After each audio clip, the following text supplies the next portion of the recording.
Chapter 71, 5th rank Yuan Yang fruit. Once the words had left her mouth, she despised herself for acting so servile to curry favor. She didn't do anything wrong, why should she have to lower herself to acknowledge her supposed mistake?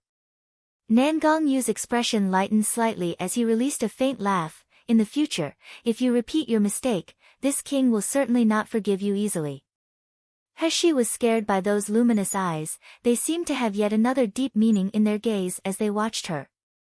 Without waiting for her to retort, she heard Nan Gongyu continue speaking. Let's go, there's some distance from here to our destination, we're talking while walking. Nan Gongyu's cultivation base had already reached the stage where he was able to fly, however, He was just an ordinary person. Furthermore, there's a rule in Yanjing City that forbids martial artists from large-scale fights, as well as an order banning them from disturbing people by flying in the air. Therefore, the two of them walked side by side as they leisurely exited the tea house into the street. Nan Gongyu looked tall and handsome, graceful and outstanding, while He looked elegant and refined, a pure and bright youth. The two of them walking together naturally became a grand view, able to attract the attention of all living things. Passers-by who were coming and going occasionally turned their heads as they walked by them, their stunned gazes firmly attached to the pair. It even was to the point where they would walk right into a wall, completely unaware of their surroundings. If you want to remove the seal on your muddled dantian, you need a yang object. In this world, a yang object is very difficult to find, but fortunately, the power of your seal has gradually weakened. Now you only need to find a fiery yang object at its peak, that will do. The effect of a 5th rank Yuan Yang fruit, 1, is more than enough. Yuan Yang fruit. Even though He knew almost nothing about this world, she did know about 5th rank spiritual plants. Their value was so high, that no matter how much yuan she has, she would still be unable to obtain one. Nan Gongyu saw her anxious face, and looked left and right before he continued speaking to her. Do you know the Ouyang family? She's expression stiffened, and shaking her head, she whispered, I didn't even know you were the famous Hell King, how can I know who the Ouyang family is? Nan Gongyu leaned his head closer as he looked at her, saying meaningfully, in the country of Jinling, the Ouyang family, Nalan family, and Murong family, are the 3 great influential families. The master of the Ouyang family, Ouyang Zhixiong, controls hundreds of thousands of troops and horses, and was bestowed the title of the mighty general. It could be said that no one in Yanjing City doesn't know who he is. He grew flustered under his gaze, and quickly said, what does all this have to do with me? Nan Gongyu slightly laughed. Although 5th rank spiritual plants aren't regarded as high level, but because of the Yuan Yang fruit's particular attribute, they are very rare. It just so happens that Ouyang Zhixiong has 2 Yuan Yang fruit in his hands. She's eyes suddenly brightened, then immediately after, she frowned, since Yuan Yang fruit is so precious, and Ouyang Zhixiong a famous general, how could it be possible for him to easily sell Yuan Yang fruit to me? Not to mention, she couldn't afford to buy such a precious thing. Of course he won't sell it. Nan Gongyu shook his head, however, Ouyang Zhixiong only has one son, Ouyang Haoshuan. He was considered a genius amongst his peers, as at only 26 years old, his cultivation base had already reached gold core stage. Unfortunately, a year ago, when he was cultivating in Magical Beast Forest, he was attacked, and not only was his cultivation base completely crippled, even the muscles and tendons throughout his body were severed. Ouyang Zhixiong had invited doctors from throughout Jinling, even seeking help from the Doctors Association, but he still couldn't find anyone capable of treating Ouyang Haoshuan's illness. Ouyang Haoshuan is the only direct bloodline descendant of the Ouyang family, so if he dies, Ouyang Zhixiong's position as the family's master will likely fall to a distant relative. Therefore, Ouyang Haoshuan's illness isn't limited to his own life and death, it also affects the fate of the whole Ouyang family. You tell me, which would be more important, 2 insignificant Yuan Yang fruit, or the fate of the Ouyang family? 1. Yuan Yang. Yuan can mean first, origin, while Yang can mean son, male. Chapter 72, Ouyang Manor. He was stunned after hearing that. and after quite a while, she finally murmured, "You taking me to Ouyang Manor, is it because you want me to cure Ouyang Haoshuan's illness?" "What? You don't have any confidence you'll be able to do it?" Nan Gongyu smiled sarcastically. "If you don't have the ability to cure Ouyang Haoshuan's illness, we better return home now, before it's too late. Afterwards I'll just find another yuan yang fruit for you." Nan Gongyu's implications were barely spoken, yet He had already raised her eyebrows, her elegant face filled with confidence as she proudly asked, "Who said I didn't have any confidence? I can't cure a mere meridian fracture." As the girl disguised as a youth said these haughty words, her beautiful phoenix eyes narrowed slightly, bursting with a silvery purple light. Those dazzling eyes were like a whirlpool, firmly attracting Nan Gongyu's attention. Curiously extending his hand, he gently held Heshi's wrist as he softly asked, "Yesterday, I sent my people to give you medicine, have you used it?" Finished asking, he lifted Heshi's sleeve to see her arm. Who knew that he had asked the wrong question, as once he asked it, Heshi recalled the unpleasant experience from last night. Her expression cold, she quickly withdrew her hand. "Don't trouble yourself. Just a small insignificant injury means nothing to me." That's right, whether it's the Heshi of her previous life, or the Nalan Heshi from this present life, she has long since become accustomed to these types of physical injuries, so they meant nothing. She has always managed everything on her own, so she doesn't need concern from other people now. Nan Gongyu's eyes darkened, wanting to argue with her, but seeing her stubborn face he sighed, secretly transmitting his voice into her mind instead, "Remember, don't reveal your identity as Nalan Heshi. Nowadays, Ouyang family and Nalan family hate each other to the bone. If they knew of your identity, it's unknown whether we would be able to get the yuan yang fruit or not." Heshi frowned, and just when she was about to ask what grudges the two families held, Nan Gongyu softly interrupted, "We've arrived." Ouyang Manor. At this moment, in Ouyang Haoshuan's room, the door and windows were tightly closed, the entire room circulating a strong medicinal smell. The air was stale, making people feel nauseous. The inside of the room was filled with specks of candlelight, also several priceless night pearls. But due to the lack of sunshine, the room was still pitch black, carrying an oppressive feeling that made a person feel suffocated. Currently, Madame Ouyang sat on the short couch beside the bed, her hair messy, eyes red and swollen, with medicine stains not yet wiped up on her clothes.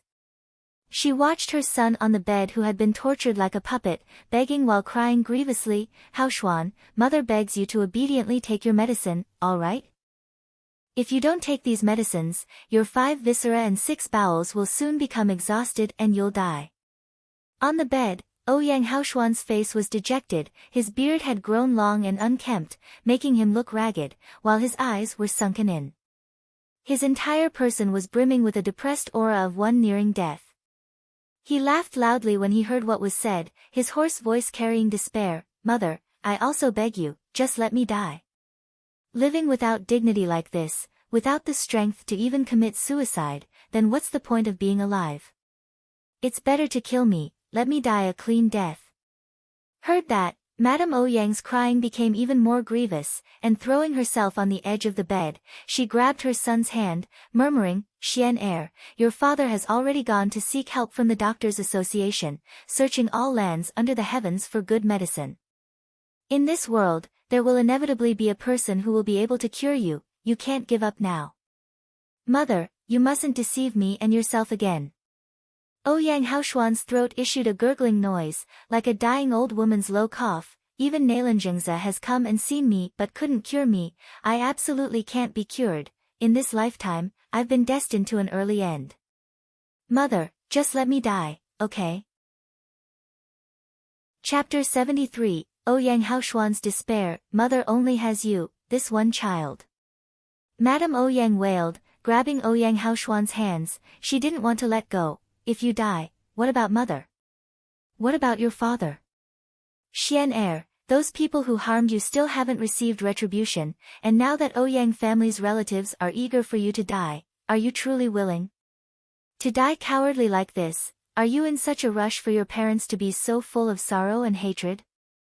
Ouyang Haoshuan stayed expressionless, his blank eyes projecting his despair while unwilling tears gathered.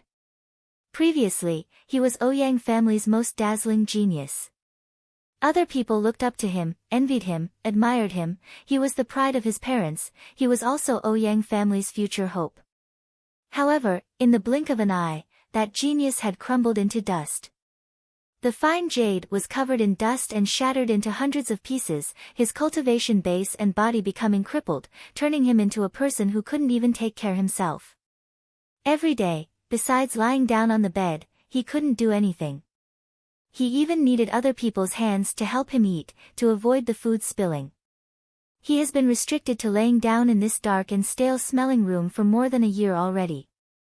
In this 1 year, he has lost all his pride, lost his dignity, and lost his will to live. Every day, he only longed to die quickly, rather than live life like a dead person. However, his mother's words ignited the hatred and wrath lurking deep down in his heart. Those black-dressed people that schemed against him in the magical beast forest, those scums that dragged him into a trap, he still hasn't personally taken revenge, personally making them pay a debt of blood with blood. How can he be willing to die? How can he be willing to give up like this? Inside the room, brimming with Madame Ouyang's weeping sounds, occasionally mixed with Ouyang Haoshuan's destitute beast-like yells, the atmosphere was permeated with despair, enough that it could make a person's heart grieve. Just at this moment, the room's door was suddenly pushed open, and Ouyang Zhixiong entered with large steps. His face was devoid of the usual anxiousness, instead, his eyes shined with astonishment. "Madam, quickly. Quickly help Haoshuan to tidy up. The genius doctor has arrived, he will immediately come to give medical treatment to Haoshuan." Madame Ouyang startled, wiping the tears from her eyes as she asked, "Genius doctor? Could it be an elder you've invited from the Doctors' Association?" Ouyang Zhixiong shook his head. "All the elders from the Doctors' Association are mysterious, their whereabouts uncertain. How could I find them in such a short time? However, this time the one I've found, even though he's not an 8th-rank doctor, his medical skill has reached perfection. Believe me, he will certainly be able to save Haoshuan." Madame Ouyang's eyes shined, and with a trembling voice she asked, Really? My lord, you've truly found a person who is able to save Haoshuan? Father, you don't have to waste your energy." Lying on the bed, Ouyang Haoshuan remained unmoved in the slightest. Instead, the expression on his face became more mournful. "Didn't all the doctors that previously come to Ouyang Manor say that I would live, but that my muscles and bones were dead, resulting in how I am now?" His mouth opened a crack, and chuckling, a sinister expression spread across his face. "Every one of them fled after taking my pulse, especially Jin Ling Country's #1 majestic, highly skilled doctor, Nailan Zhengzi. After he diagnosed me as incurable, he unexpectedly withdrew my engagement between our Ouyang family and his Nailan family. Even more, the news that I had become a crippled person spread everywhere, making me a laughingstock throughout Jin Ling. Ha ha ha. Indeed, he's the country's highly skilled doctor, a very good doctor." When he mentioned the Nailan family, Ouyang Zhixiong and Madame Ouyang right away started gnashing their teeth with loathing. Because of their political connections, and because of Madame Ouyang and Madame Nailan's handkerchief friendship, the two families had made an agreement for Ouyang Haoshuan and the second Miss, Nailan Feishue, to marry when he was of marriageable age. Handkerchief friendship used to describe childhood friends, or friends who share everything, happiness and sadness. Chapter 74, Genius Doctor is Your Master. Previously, the graceful Ouyang Haoshuan, who was handsome, talented, and outstanding, was a match to Nailan Feishue, who was merely at the foundation establishment stage. Nevertheless, the Ouyang family had still acknowledged this marriage, including the Nailan family, who had regarded it as a decent marriage. But who would have thought that once Ouyang Haoshuan faced difficulties, the Nailan family would turn out to be such hostile people? Refusing to acknowledge the marriage, and then spreading Ouyang Haoshuan's miserable condition to the public. Ouyang Haoshuan was once a dazzling star, and now that he had fallen into the mud, naturally, the people who had originally envied him, now threw stones at him, rejoicing in his misfortune. Now branch relatives from the Ouyang family were covetously eyeing the position of the family's master. Even Nalan Feishue's people that had once admired him came to their door just to sneer at Ouyang Haoshuan. Now that he has become a toad that can't climb up from a mud pit, they go so far as to dare clamor around Nalan Feishue, thinking of her as a swan, one. Afterwards, the Ouyang family had found out that it was Nalan Feishue and Madame Nalan who had spread those rumors on purpose. This left the Ouyang family no choice but to break the engagement, making everyone focus on Ouyang Haoshuan's decline. No one paid any attention to the Nalan family's ungratefulness over renouncing the alliance contract. Due to these events, the Ouyang family hated the Nalan family to the bone. Especially the vicious and shameless Nalan Feishue, they were itching to tear her apart. Ouyang Zhixiong started becoming angry, but seeing his son's grief-filled appearance, he couldn't help but feel sad, his voice soft as he said, "Haoshuan, you are our Ouyang family's hope, how can you say you want to give up? Father guarantees that this time's genius doctor and the previous ones are different. Father personally saw him cure a person with broken meridians, that person is now healthy and able to walk. Believe me, he will certainly be able to cure you." Madame Ouyang was surprised and happy after hearing this, her voice raised in excitement. "My lord, was what you just said true?" "Of course it's true." Ouyang Zhixiong said, "Yesterday, when I was with His Highness, Hell King, together we saw that genius doctor save a person. His Highness, Hell King, and him are acquaintances, it's absolutely not false." Madame Ouyang suddenly started crying with joy, wiping her tears as she said, "Haoshuan, Haoshuan. Did you hear that? You can be saved, you can be saved. Quickly call someone to come help young master tidy up, invite the genius doctor to come in." Ouyang Haoshuan's eyes brightened, but immediately after, they once again became gloomy. It's not that he didn't want to be cured, it's just that he had experienced happiness turn to disappointment for more than a year already. It caused the little hope he had carried to long be extinguished, changing it into a deep despair. The moment He walked into Ouyang Haoshuan's room, she sensed depression, deathly silence, darkness, and the intense smell of medicine. Madame Ouyang stared blankly when she saw He, the light of hope in her eyes suddenly extinguishing, transforming into confusion and deep disappointment. She didn't think that this so-called genius doctor would actually be a youth with red lips and white teeth, who looked weak and without any strength. He didn't have the slightest resemblance to a high-level doctor, they normally have the appearance of a sage. However, Madame Ouyang was unwilling to give up and couldn't help but ask, "This young master, may I ask, is the genius doctor your master? Is it possible to invite him to come save my family's Haoshuan?" Ouyang Zhixiong's complexion changed, he glanced at the smile that wasn't a smile on the face of His Highness, Hell King, and quickly took a step forward to stop Madame Ouyang. "Madam, don't talk recklessly, this is the exceptionally talented young genius doctor." Madame Ouyang jumped in shock, and as her heart brimmed with despair and disappointment, tears gathered in the corners of her eyes. He had long become accustomed to this kind of situation, where she was judged by her appearance. Previously, although her medical skills were high, they were often used to kill people, not save people. But even then, there is no doctor who wouldn't get angry from not being trusted. So as a result, instead of becoming unwilling, her gaze coldly swept past the Ouyang couple before she then walked to the front of the bed. That she's better than him. Chapter 75, If It Can Be Treated. The ambience in the room was already heavy and gloomy, yet on the bed, it seemed to gather 100-fold. The strong smell of medicine mixed together with a sour, moldy smell, as if it was trying to create the world's gloomiest atmosphere. Ouyang Haoshuan had been lying down in this kind of dark room.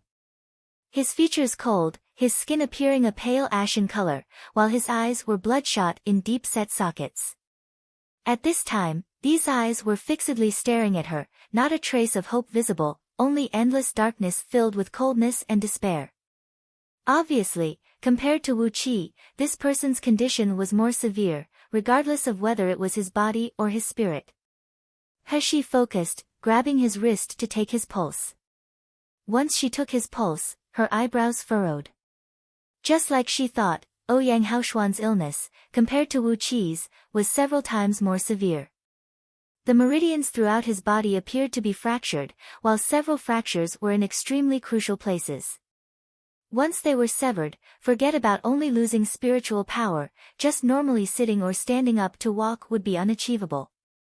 And most importantly, there was the trace of a highly toxic poison within Ouyang Haoshuan's body, causing his meridians to wither day by day. The poison that resided in his body was the kind that if he attempted to use his internal energy, the poison would feed off it, gradually increasing and spreading. So although fractured meridians would cause the body to be unable to operate and cultivate, a martial artist used their internal energy to live. How could they stop using that? Thus, this poison would keep accumulating until it spread throughout the body, eventually entering the dantian. She didn't know what kind of poison it was, but she thought that the person who used this poison to sever his meridians was extremely sinister. That person not only wanted to make Ouyang Haoshuan fall, but wanted to make him suffer endlessly painful torture before he died. Now, Ouyang Haoshuan's meridians were already withered, close to the extent of being completely blocked. If it was just a few days later, perhaps even she would have been unable to do anything about it. As he laid on the bed, Ouyang Haoshuan saw the youth's grave face, causing him to clench his hands for a moment without loosening them. He couldn't help but sneer, and with a hiss in his voice said, "Don't waste your energy, since you're unable to treat me then you should quickly get lost, don't come again to Ouyang Manor to swindle us." At this moment, He had already finished taking his pulse. Withdrawing her hands while looking at the man's face filled with anger, she laughed coldly, "Oh? Then if I can treat you?" Ouyang Haoshuan was speechless, his expression sluggish as he felt himself being looked at by those cold eyes, his entire body freezing. Ouyang Zhixiong quickly said, "Genius Dr. Shi, as long as you're able to cure my son, my Ouyang family is willing to agree to any of your conditions." She tapped her fingers on the table, then turned her head to look around, and suddenly, in a heavy voice said, "Open all the windows, remove this thick bed sheet, and extinguish all the candles. I need this room to be bright with daylight."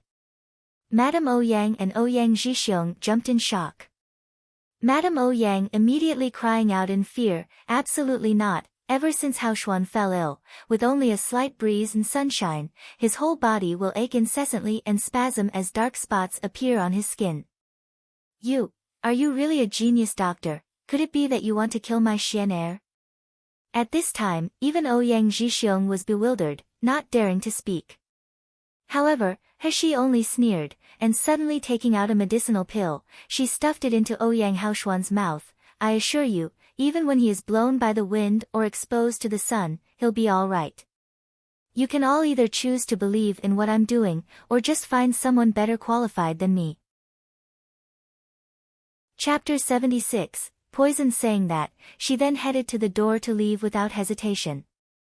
Nan Gongyu saw her eyes shine with a self-confident light, while his eyes reflected an expression of happiness. His woman should have this kind of spirit and imposing attitude. When asking for a favor, it wouldn't make her look humble, rather, it would make people obediently deliver things into her hands. Seeing He about to leave, Ouyang Zhixiong became anxious and glanced at the motionless Hell King. His heart immediately throbbed harshly, and clenching his teeth said, "You've heard Genius Dr. Shi's command, quickly open the windows." "My lord!" Madame Ouyang shouted. Ouyang Haoshuan closed his eyes as he lay on the bed. Tightly clenching his teeth with a grim face, he braced himself for the pain to come.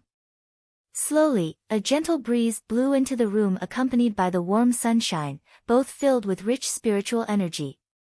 For a moment, the intense smell of medicine and mold in the room were dispersed by the wind. And with the brightness replacing the darkness, it caused the entire room to no longer be covered in a deep haze, one resembling the underworld. Ouyang Haoshuan hesitated before he slowly opened his eyes. The first thing to enter his sight was the glaringly bright yet warm sunshine. In addition, under the glow of the sun, the youth's exquisite and matchless appearance was visible. He's face was without a smile, without a trace of gentleness or softness, there was only icy arrogance and self-confidence. However, Ouyang Haoshuan's heart that was originally desperate and still, now, for no reason, surged with excitement. Xian Air, how are you feeling? Do you feel pain anywhere? Madame Ouyang nervously asked as she rushed to the front of the bed. Ouyang Haoshuan finally reacted. It didn't hurt, he didn't feel any pain. His body was neither spasming or breaking out in dark spots. Furthermore, his internal organs weren't shifting and breaking down from the pain. His astonished gaze fell on Heshi, his mouth opening and closing several times before finally, in a hoarse voice, he said, You're really able to cure me? Heshi crossed her arms in front of her chest, and faintly said, Cure what? Cure your fractured meridians? Wasn't General Ouyang already convinced that I have such an ability, only then inviting me to come? Yes. Yes. Ouyang Zhixiong finally responded. His son being able to stand the wind and sun without reacting in pain had caused him to feel like crying tears of joy, his eyes collecting glistening teardrops in their corners. Genius Dr. Shi, please use your miraculous hands of a healer, please save my son. Madame Ouyang also finally managed to react, she no longer doubted Heshi's medical skills.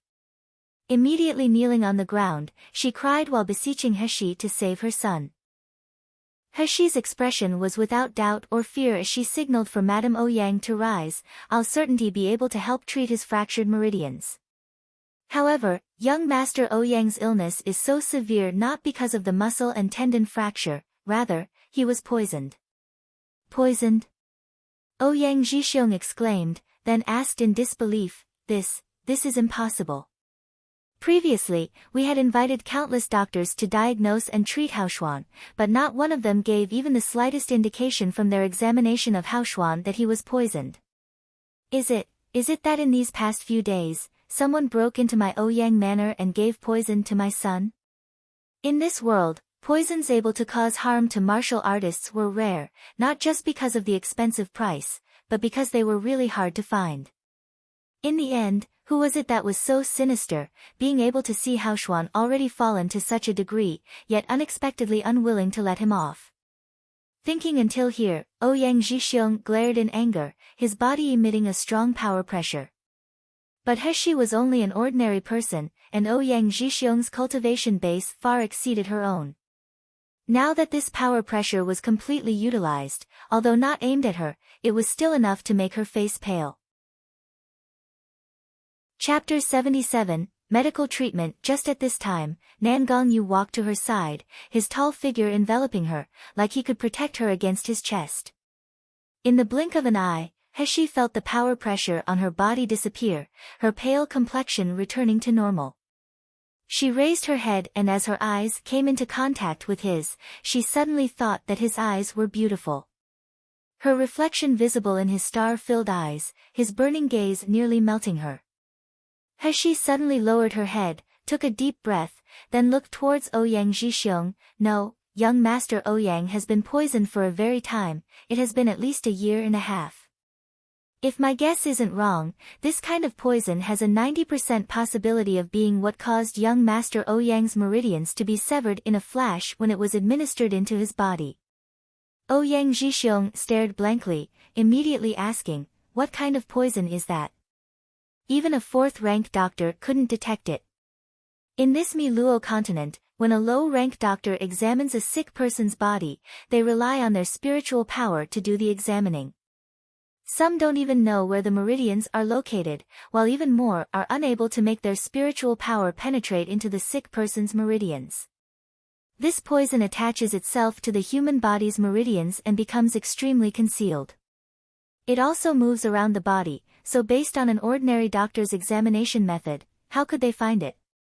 However, Heshi wasn't interested in wasting time to explain, only saying, have any of you seen a person with broken meridians unable to stand a gentle breeze or exposure to the sun?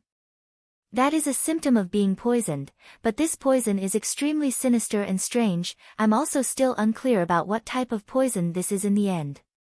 In fact, the things Ouyang Haoshuan couldn't tolerate wasn't the wind and sunshine, rather, it was the spiritual energy that was carried in by the wind and sunshine. The spiritual energy makes the poison within his body spread rapidly and expand, causing Ouyang Haoshuan to experience a pain similar to that of being bitten and devoured. For her medical treatment this time, she needs a great amount of spiritual energy to enter Ouyang Haoshuan's body. So naturally, she will make the spiritual energy outside the room come in. But Madame Ouyang didn't care about the cause and effects, only asking with an anxious face, "May I ask if genius Dr. Shi has a method to treat this illness?" She pursed her lips, "I was just about to try." Following that, her gaze landed on the lifeless expression of Ouyang Haoshuan on the bed, and slowly said, "My medical treatment requires your cooperation. Now you tell me, do you believe that I'm able to cure you? That is to say, are you willing to accept my medical treatment?" Ouyang Haoshuan's eyes blankly fell on her face, and unaware of when, tears were already rolling down his cheeks. He suddenly tightly clenched his teeth until blood leaked from the corner of his mouth, then, in a hoarse voice said, "Please, genius doctor, save me. As long as I'm able to recover, I will certainly face any peril, with no thought to my personal safety, to repay your kindness in the future." She revealed a smile, but the smile didn't express joy. Instead, it was endlessly cold. "Very good, I like an obedient sick person." Finished speaking, she once again brought out several hundred different lengths of silver needles from her space. These acupuncture needles were made from black ice. To make them, you needed to use 10,000-year-old black ice from the most central position, where the cold air has gathered inside, and after making the silver needles, they needed to be placed in spring water at all times to soak.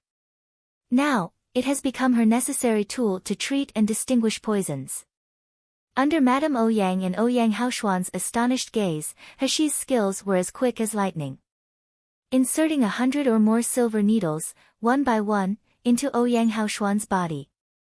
As the number of needles inserted into his body grew, Ouyang Haoshuan's face began to show a pained expression. With his jaw tightly clenched, blood steadily dripped from the corner of his mouth, while bean-sized beads of sweat rolled down from the spot between his tightly wrinkled eyebrows. "Haoshuan, Haoshuan, how is it?" Madame Ouyang stared at his painful appearance, her worried tears streaming down. "Genius Dr. Shi, why is Haoshuan in so much pain?" Chapter 78, Not Enough Spiritual Power. "Then I'll give you mine." "Mother, I'm all right." Ouyang Haoshuan chuckled, his voice hoarse. This was the first time he had really laughed. He was brimming with incredible surprise and hope. "Mother, my hands, my feet, I feel them. So painful. Ha ha ha, I feel them." He laughed and laughed, his tears falling down to mix with the blood on the corners of his mouth and the sweat collecting on his face, giving him a miserable yet sinister appearance. Who can understand the grief and despair of one who originally had boundless prospects as a star, yet could now only wait every day to die as he laid on a bed? His hands and feet didn't feel like his own, he couldn't clench his hands, he couldn't stand on his feet. To live like this, wouldn't it be better to die? But now, he could finally feel his hands and feet. After a lapse of a year and a half, he finally could feel the existence of his four limbs again. Ouyang Haoshuan cried tears of joy. So what if the cost was great pain? Compared to the despair and humiliation of before, the pain was insignificant. Madame Ouyang and Ouyang Zhixiong's expressions suddenly changed and they wanted to rush over to the bed. Unfortunately, they could only tearfully endure it as they were afraid they would disturb Hashi's movements. Hashi finally finished inserting all of the silver needles, feeling exhaustion throughout her body. However, the treatment had just began. The next part was the crucial point. She discovered that perhaps because the people in this world were all martial cultivators, their bodies could endure more. Resembling tempered and refined magical items, the internal energy running in their meridians was much stronger, so compared to her previous life, it was 100 times more difficult, causing her internal energy to be greatly consumed. Ouyang Haoshuan's body had been slowly consumed by poison for more than a year, causing him to become weak. Otherwise, even for her, being able to finish inserting the whole set of 108 silver needles would be a problem. Next, she had to force the poison out through the silver needles, but this was a very difficult process. "Shiyu, you can try to use spiritual power." A gentle and low voice suddenly sounded in her ears. He startled, and turning her head, she saw Nan Gongyu's dazzlingly bright handsome face, making her heart unconsciously palpitate. "It's impossible." With difficulty, He made up her mind, shaking her head, "I'm unable to transfer enough spiritual power." It's not that she hadn't thought of using this method, anyone would think of testing it out first. But if she wanted to hasten the expulsion of the poison, she needed to pour internal energy into the countless meridian branches. During this process, if she missed even one spot, the poison would instantly gather, causing Ouyang Haoshuan's body to explode. Using spiritual power would of course be much simpler and more effective than using internal energy, but she simply couldn't store spiritual power. Depending only on the tiny bit she had to penetrate into his meridians and survive, how could it be enough? Still, Nan Gongyu only raised a corner of his mouth, laughing slightly. "If I tell you try, I'll naturally ensure a way for your spiritual power to be sufficient." Finished speaking, He felt a wide palm press on her sleeve, and from the palm, a warmth was transmitted through her thin clothing to her skin, making her body quiver and stretch closer. Nan Gongyu's low laughter, deep and full of magnetism, reached her ears carrying clear delight. He's face darkened, and just when she was about to step away from him, she suddenly sensed refreshing spiritual power slowly infuse her body. The exhaustion in her body instantly disappeared without a trace, and even her originally dried-up dantian began to stir. In a flash, He realized Nan Gongyu's intentions.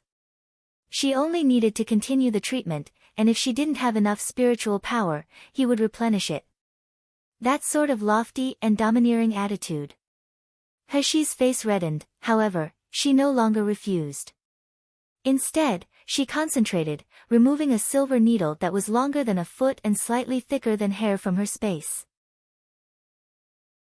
Chapter 79, Strange Poison. Under Madame Ouyang's alarmed gaze, she slowly inserted the silver needle into the acupuncture point at Ouyang Haoshuan's spine, continuing to push it in until only a finger length remained visible. The slightest thread of spiritual power gathered at He's back, traveling along her meridians to her fingertips. It then flowed down her fingertips to the silver needles, penetrating into Ouyang Haoshuan's body. Suddenly, an image like an X-ray appeared in He's mind, clearly showing an internal view of the meridian tracks within Ouyang Haoshuan. She could completely see his spiritual power points, the filth that blocked them, and the tiny scars they had left. Under the pressure from the spiritual power, the silver needles inserted into Ouyang Haoshuan's body trembled, and slowly, like rising water, the spiritual power spread and began to repair Ouyang Haoshuan's fractured meridians. Dash! Unable to bear it, Ouyang Haoshuan issued a shrill scream. Madame Ouyang's complexion went deathly pale, and she moved to rush forward and check on him, but Ouyang Zhixiong, with a similar complexion, pulled her to a stop. He knew clearly that disturbing a doctor during treatment could affect the outcome, wasting all previous efforts. If that were to happen, then curing Haoshuan really would be hopeless. He's ears were in pain due to Ouyang Haoshuan's screams, so without any hesitation, she seized a rag laying on the side, and stuffed it into Ouyang Haoshuan's mouth. Immediately, the only sounds remaining in the room were Ouyang Haoshuan's muffled screams, and Madame Ouyang's stifled sobs. Behind He, the corner of Nan Gongyu's mouth raised, revealing a slight smile as he pressed against her back. But He didn't care about their reactions, beginning to seriously examine Ouyang Haoshuan's meridians instead. Along with the fractured meridians being repaired, the spiritual power began to move normally again, causing the poison in the meridians to flow quicker. The poison certainly wanted to spread and grow, however, the medicine that He had recently fed to Haoshuan restrained the tiny organisms from reproducing. That was to say, this poison was able to keep increasing due to fact that it wasn't a simple drug, rather, it carried a highly poisonous single-celled organism. He's spiritual power very quickly flowed along Ouyang Haoshuan's meridians, invading his dantian. When it penetrated his dantian, it made her scalp feel numb, causing the hand that gripped the large silver needle to almost loosen. Under the influence of inner inspect caused by the spiritual power, He saw that Ouyang Haoshuan's dantian appeared to be the source of the poison. The outward appearance was ordinary, yet inside, it had long been turned pitch black by the poison. The poison kept moving, and as it advanced towards and traveled along the complicated crisscrossing meridians, it looked like countless small worms crawling about the interior of Ouyang Haoshuan's body. This scene was too strange and horrible. He no longer hesitated, and quickly picking up several additional silver needles, she inserted them around his dantian, frantically gathering the spiritual power from Nangong Yu and sending it into the silver needles. Soon, the poison stopped spreading, starting to be forced to approach the silver needles. Then, it squirmed along the silver needles until it seeped out to the surface of the body. All it took was several breaths' time from the silver needles being inserted into Ouyang Haoshuan's body, for them to begin to be covered with thick black droplets. The unknown composition of black droplets carried a strong rotten stench, and while it should obviously be an ordinary liquid, it seemed to have life as it incessantly wiggled. This scene was too strange, causing the complexions of the watching Ouyang Zhixiong and Madame Ouyang to turn purple, their bodies trembling. "Quickly grab them." He's words were unfinished when Nangong Yu had already taken out a porcelain bottle, and with the spiritual energies still entering the room, the black liquid was caught without any resistance. It took more than an hour for those silver needles to no longer exude black liquid, but by the end, Ouyang Haoshuan's face that had originally been in pain, had gradually relaxed into a tranquil expression. Chapter 80. Compensated kindness. He heaved a long sigh of relief, and began to pull the silver needles out of Ouyang Haoshuan's body one by one. Only after the last silver needle was replaced into her space, did she then remove the rag in his mouth. "How are you feeling now?" Ouyang Haoshuan gasped heavily, lingering traces of fear remaining on his face from the severe pain, but even so, his eyes were shining brilliantly. No longer were filled with the despair and lifelessness from a few hours ago. "Pain, I can feel pain all over my body, my hands and feet, meridians, even dantian, all feel a sharp biting pain. But I can sense spiritual power, the spiritual power is surging into my dantian, ha, I can sense my spiritual power moving again." Madame Ouyang exclaimed in surprise and rushed to Ouyang Haoshuan's side, crying, "Xian Er, is what you say true? Genius Dr. Xian Er has been cured?" He replied indifferently, "How could it be so easy? The accumulation of poison in his body is very large, it can't be entirely removed in an hour or two. The meridians in his body are also only tentatively repaired. At most, he can only sit, he will also still be unable to walk, and even more, he will still be unable to cultivate." Pausing here, under the husband and wife's hopeful gaze, she continued, "In the future, I will need to come here every 3 days to administer acupuncture on young Master Ouyang to continue removing the poison, and repairing his meridians. The most dangerous treatment time has passed, there will be no more difficulties when removing the remaining poison. Only that, during treatment, General Ouyang may need to transfuse spiritual power to young Master Ouyang's body to ensure that after the poison is expelled, his dantian won't be exhausted." No problem. No problem.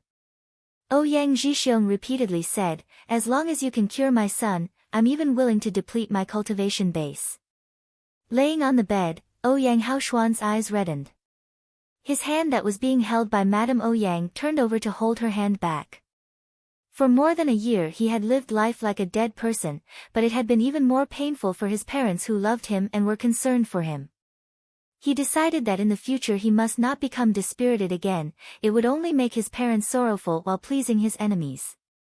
He took out several medicine pills to help purge the poison and restore energy, giving them to Madame Ouyang, "Have him take one every day before he sleeps, it can suppress the poison in his body while helping to nourish his withered meridians." With difficulty, Ouyang Haoshuan stretched out his hands, his eyes filled with glistening teardrops.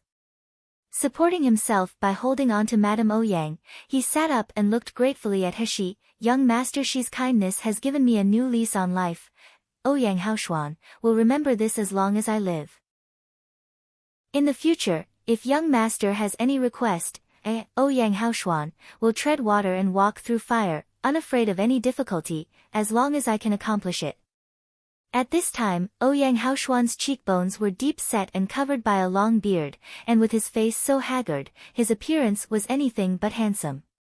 However, those eyes he used to gaze at Heshi with were shining, causing Nan Gongyu to narrow his own in displeasure.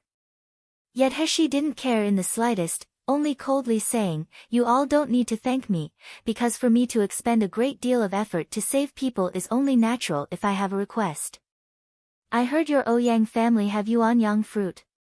All of a sudden, Ouyang Zhixiong came to a realization as he recalled what Hell King had said before, about him having something the genius doctor was seeking.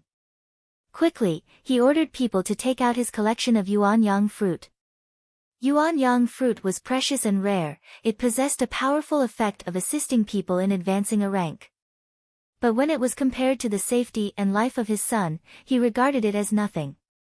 Without hesitation, Ouyang Zhixiong handed an exquisitely carved jade box over to Heshi. Heshi opened the jade box and suddenly felt a blazing flame directly hit her face, causing her complexion to instantly change. But the next moment, an invisible barrier was set in front of her and a slender hand reached out to gently close the jade box. Then, a gloomy voice sounded in her ears, "Shiyu, be careful. When using yuanyang fruit, you must first be wrapped with spiritual power, otherwise, you will easily burn yourself." Chapter 81, How about you give your heart to me? Heshi's face reddened and she quickly threw the jade box containing the yuanyang fruit into her space. When she raised her head, she was stunned to notice Nan Gongyu's somewhat pale complexion, a thin layer of sweat dotting his forehead. She suddenly realized that after the treatment she didn't feel weak and tired like normal, instead, she felt refreshed. Nan Gongyu had incessantly transferred his spiritual power to her for the needed treatment, and during this time, he had also continuously used his spiritual power to support her body. This in turn stopped her body from becoming weak, and prevented her meridians from feeling pain due to excessive use of spiritual power. Nan Gongyu, why did he do this? These were obviously her own matters, saving Ouyang Haoshuan in exchange for the yuanyang fruit, then after obtaining the yuanyang fruit, using it to remove the seal on her dantian. None of these things had anything to do with Nan Gongyu, so why would he try so hard to help her? The expression in Heshi's eyes appeared somewhat complicated, and her red lips lightly moved as a near whisper spit out two words, "Thank you." But Nan Gongyu's next words quickly scattered the slightly touched feeling from the bottom of Heshi's heart. "This king has been working hard, did you think only saying a sentence of thank you was enough?" Heshi pursed her lips, "Then what do you want?" Nan Gongyu bent his body, moving closer to her ear as he slowly said, "How about you give your heart to me?" The corner of Heshi's mouth thinned, and before she was able to speak, Ouyang Zhixiong had already ordered people to bring in a large chest of yuan. "This is the medical fee my Ouyang family presents to genius Dr. Shi, you must accept this." After saying that, he picked up a jade tablet and handed it to Heshi, then patted his chest as he said, "In the future, if there is anyone in this Jinling country who is disrespectful towards genius Dr. Shi, don't hesitate to take out this jade tablet. I'd like to see who would dare to touch people that I, Ouyang Zhixiong, protect." Heshi hadn't yet taken the jade tablet when she heard Nan Gongyu's cold laugh. "My, Nan Gongyu's people, need General Ouyang's protection?" Nan Gongyu's icily low arrogant voice was filled with a stern power pressure, making Ouyang Zhixiong's body shake, and as his gaze swept over Heshi and Nan Gongyu, his heart became bewildered. These two people, one is great and elegant, and one is as clear and bright as the moon. When they stand together, even the sun and the moon will lose their radiance. But these two people are both men, right? What was the meaning behind Hell King's words? Ouyang Zhixiong's expression kept changing, until finally, under Hell King's fixed gaze, he forced out a smile and said, "Hell King, don't get angry, in this Jinling country who would dare to provoke your people, it was me who was rude. This jade tablet is just a meeting gift between genius Dr. Shi and I, please don't be offended." Heshi cast a glance at Nan Gongyu, and taking the jade tablet, sneeringly said, "I accept the jade tablet, but as for the yuan, that's not necessary. I've said that the yuan yang fruit is what I want, just make it the medical fee. The transaction is now complete, we're even. Finished speaking and without hesitation, she turned around to leave Ouyang Manor. Nan Gongyu looked at her confident back with his eyes shining brilliantly, then quickly moved his feet to follow her out. Left behind, Ouyang Zhixiong stood alone as he stared at the empty gate, his emotions fluctuating for quite a while before he then turned around, heading back towards his son's room. He had arrived at the Ouyang Manor early in the morning, and now that the treatment was finished, going by the color of the sky, it was already late evening. She was worried about wet nurse Chen waiting for her with the evening meal, her heart also somewhat anxious. The internal energy within her body fluctuated, stretching like a shadow as she prepared to use Qing Gong to quickly return home. Her figure had barely moved several steps when suddenly, before her eyes, she ran into a wall of flesh. She moaned softly, feeling the tip of her nose ache, while a familiar scent that was clear and cold lingered. Chapter 82, unworthy to associate with the man's deep voice sounded in her ear. Little thing, am I a bother to you, for you to go so far as to leave without even informing me? How can you destroy the bridge after crossing the river? 1. She clutched her aching nose, her watery eyes looking towards the man blocking her path. Then if I inform you now, will that do? Finished speaking, she waved her hand and without expression said, Nan Gongyu, goodbye. Nan Gongyu, due to this heartless little guy, gave a mixed angry and happy laugh. Then, grabbing her white wrist that had just waved at him, he pulled her to his chest, and with a faint laugh in his voice said, if you say goodbye just like that, then how can this king have any face? At this time, the two of them were standing very close together, as she nearly pressed up against Nan Gongyu's chest. They were also still in front of the Ouyang family's gate, so the people passing by in West Street were all suddenly watching them as they walked past. Those gazes contained astonishment, curiousness, puzzlement, but even more, contempt. Two men unexpectedly embracing in the middle of the street, this was simply an injury to public morals, they have no sense of shame. She's cheeks blushed, and despite not caring about other people's gazes, she was now somewhat ashamed, desperately struggling to break free from his arm. The more she struggled, the tighter Nan Gongyu embraced her, ultimately ending with one of his arms around her slender waist, firmly locking her to his chest. You, let go. She said in a fluster, what do you want? Nan Gongyu wasn't the slightest bit concerned about passing people's gazes. Whilst their gazes became more vague, his actions became more intimate, just like she was swearing sovereignty to him. Tell me, why was your attitude so cold towards me all of a sudden this morning? Nan Gongyu lowered his head, gently whispering in her ear, if you tell me the truth, I'll let you go, She clenched her teeth tightly as she recalled Zhu Kei's arrogant words towards her yesterday, and thinking of the sharp warning, she couldn't help but sneer, you're the high and mighty, your highness, Hell King, and I'm merely a concubine-born daughter abandoned by the Nalan family. How could I be cold towards you? However, I do not dare to seek a friendship with somebody of a higher social standing, I'm just being respectful and polite, that's all. Nan Gongyu's hands that were around her waist suddenly tightened, his cold eyes falling on her opening and closing red lips. He really wanted to seal closed this small mouth that spat out words that could make people angered to death. He is the dignified Hell King, for the purpose of winning her over, he had accompanied her to Ouyang Manor, not even hesitating to use his own spiritual power to help her with the treatment. But unexpectedly, what she gave him in exchange was a sentence of, I do not dare to seek a friendship with somebody of a higher social standing. As Nan Gongyu's eyes became colder, she couldn't help but tremble. She remembered that this man had helped her when she was pale and weak, and couldn't help but feel somewhat guilty. But just when she went to say something to make up with him, the sudden sound of crisp bells was heard by her ears. As she turned her head, she saw a luxurious carriage stop in front of them. Pulling the carriage was a fine snow-white horse, its white hair shiny and smooth without a trace of impurities, its eyes clear and bright. Sitting on the carriage was Nan Gongyu's trusted subordinate, Qing Long. At this moment he was slightly panting, his face looking eager. Master, young Master Shi, please get on the carriage to continue chatting. His gaze nervously swept all around, his heart extremely glad that his master usually kept a low profile. So although he was famous and outstanding to the general public, only a few people were able to recognize his appearance. Otherwise, the rumor of Hell King is a homosexual, Hell King and a man were intimately embracing each other, will spread, causing an uproar. At that time, not just Master's reputation would suffer damage, all the young ladies throughout Jinling infatuated with Master would be driven mad. 1. To abandon one's benefactor upon achieving one's goal. Chapter 83. Indeed, the taste is really good. When Qing Long thought of that horror scene, his whole body felt unwell, so he drove the carriage with the fastest possible speed from Hell King's other courtyard nearby to here.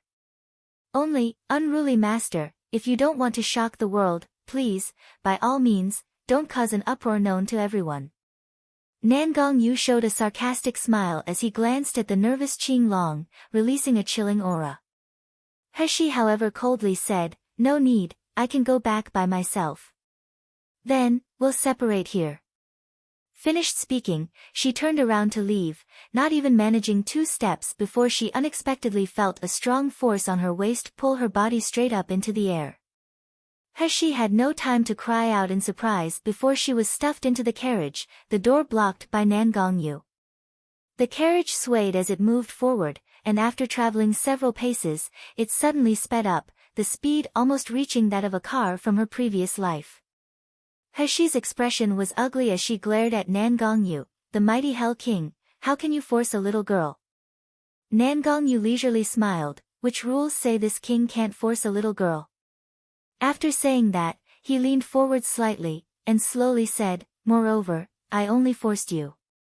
Heshi's heart jumped and she turned her head to avoid his gaze. However, unaware of why, she was filled with an unidentifiable happiness. The corner of Nangong Yu's mouth raised, and taking out several refreshments, he arranged them on a small table, then softly said, you were busy all of today and haven't eaten yet, right? Heshi stared blankly, the sweetly rich fragrance of spiritual energy assaulting her nose. Turning her head to look around, she discovered that the outward appearance of this carriage was nothing out of the ordinary, but that the interior decorations were extremely luxurious. The furnishings inside the carriage were all refined using spirit tools, so they carried faint spiritual power fluctuations. The brocade fluttering on the floor was made using 10,000-year-old ice silk, and the small unremarkable-looking table was made using rare and very old dark sandalwood. The white teeth set that Nangong Yu had just arranged, although she was unable to properly tell the quality and materials used, it gave off a refreshing feeling as it hovered over the table. With one look, she was able to tell that it wasn't just an ordinary product.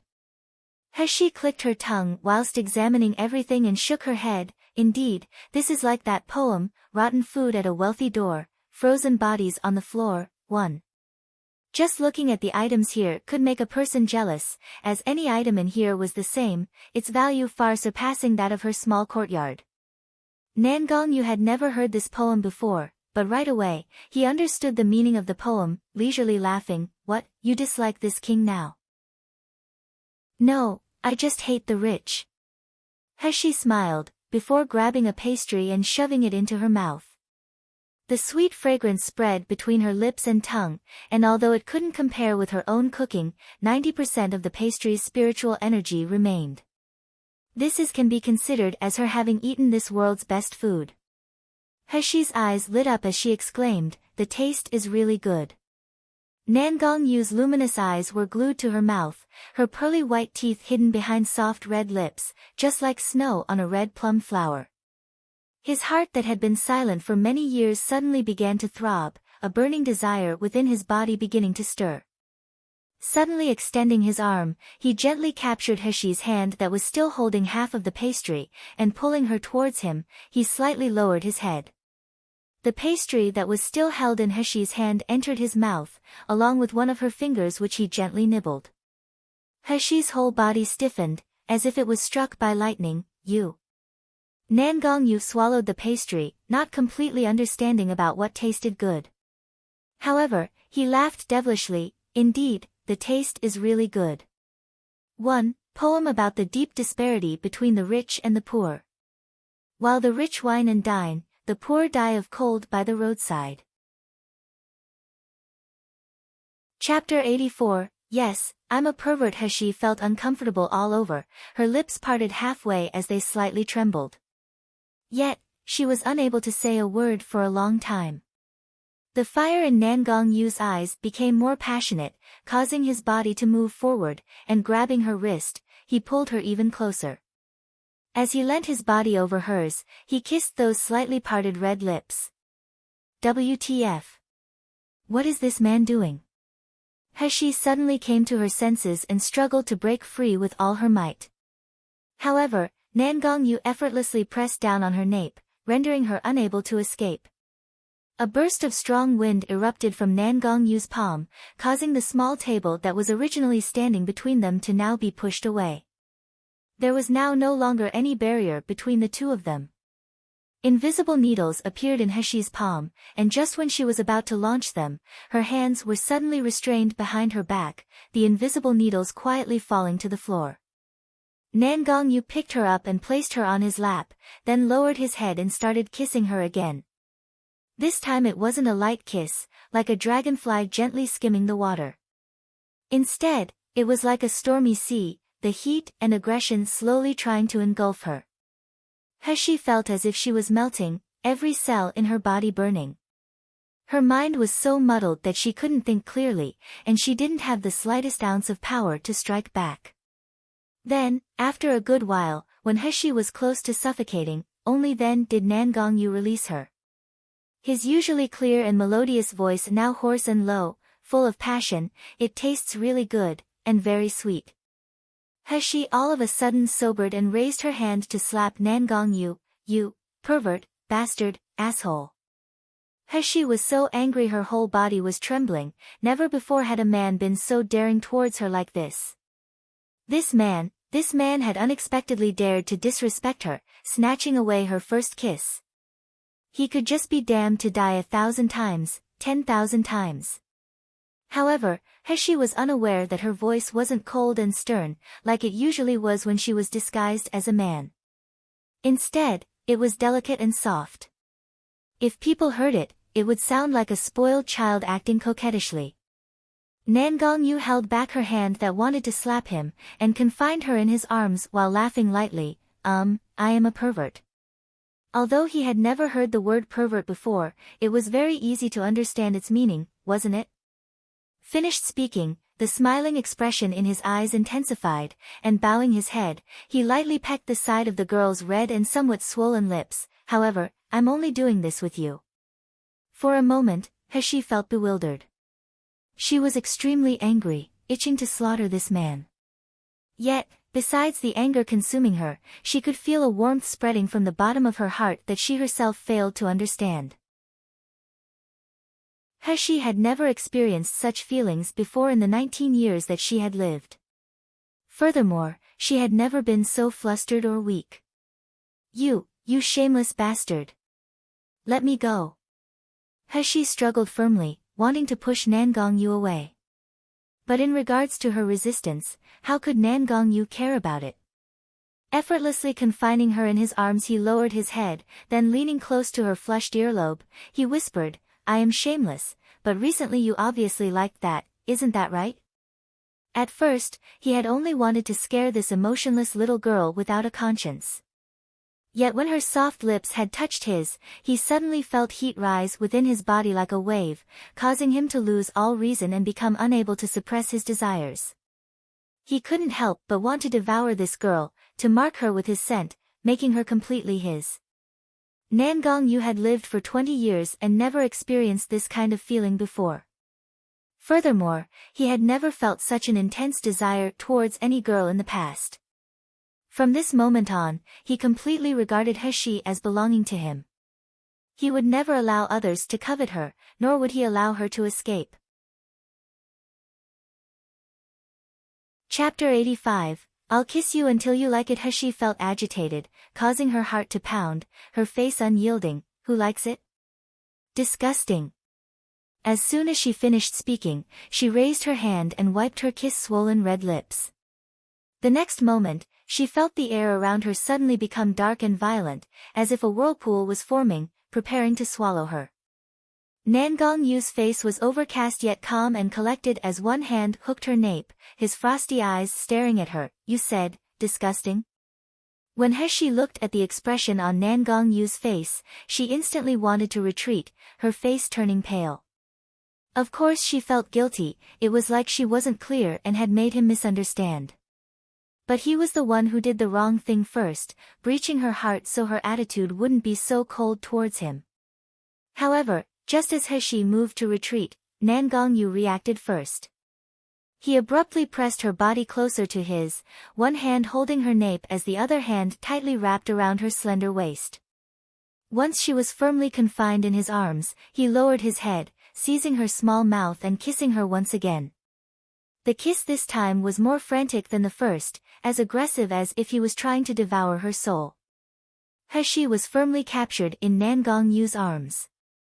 Her body felt like it had become liquid, so she had no other choice but be forced to accept his passionate kiss. When the kiss ended, she only had enough strength left to gasp for breath, her pink and tender cheeks turning red like a ripe apple. Nangong Yu gently stroked her cheeks, feeling their satiny warmth, and with a husky voice lightly laughed, "Little thing, your mouth says no yet your heart says yes, but even then, you still dare to say you don't like it."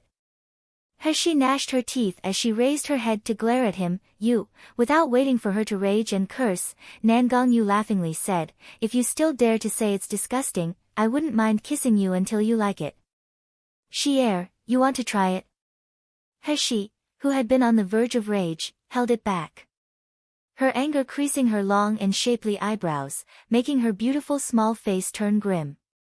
Nangong Yu couldn't help but laugh when he saw her angry kitten-like appearance, his expression full of affection and happiness as he looked at her. How can you look so adorable?" "You're adorable. Your whole family is adorable." She gnashed her teeth once again, and quickly retreating, she escaped from Nangong Yu's arms. Her left hand secretly raising the curtain as she considered jumping from the window. But as a result, Nangong Yu's next words made her obediently sit back down. "You don't want to know how to use the yuanyang fruit?"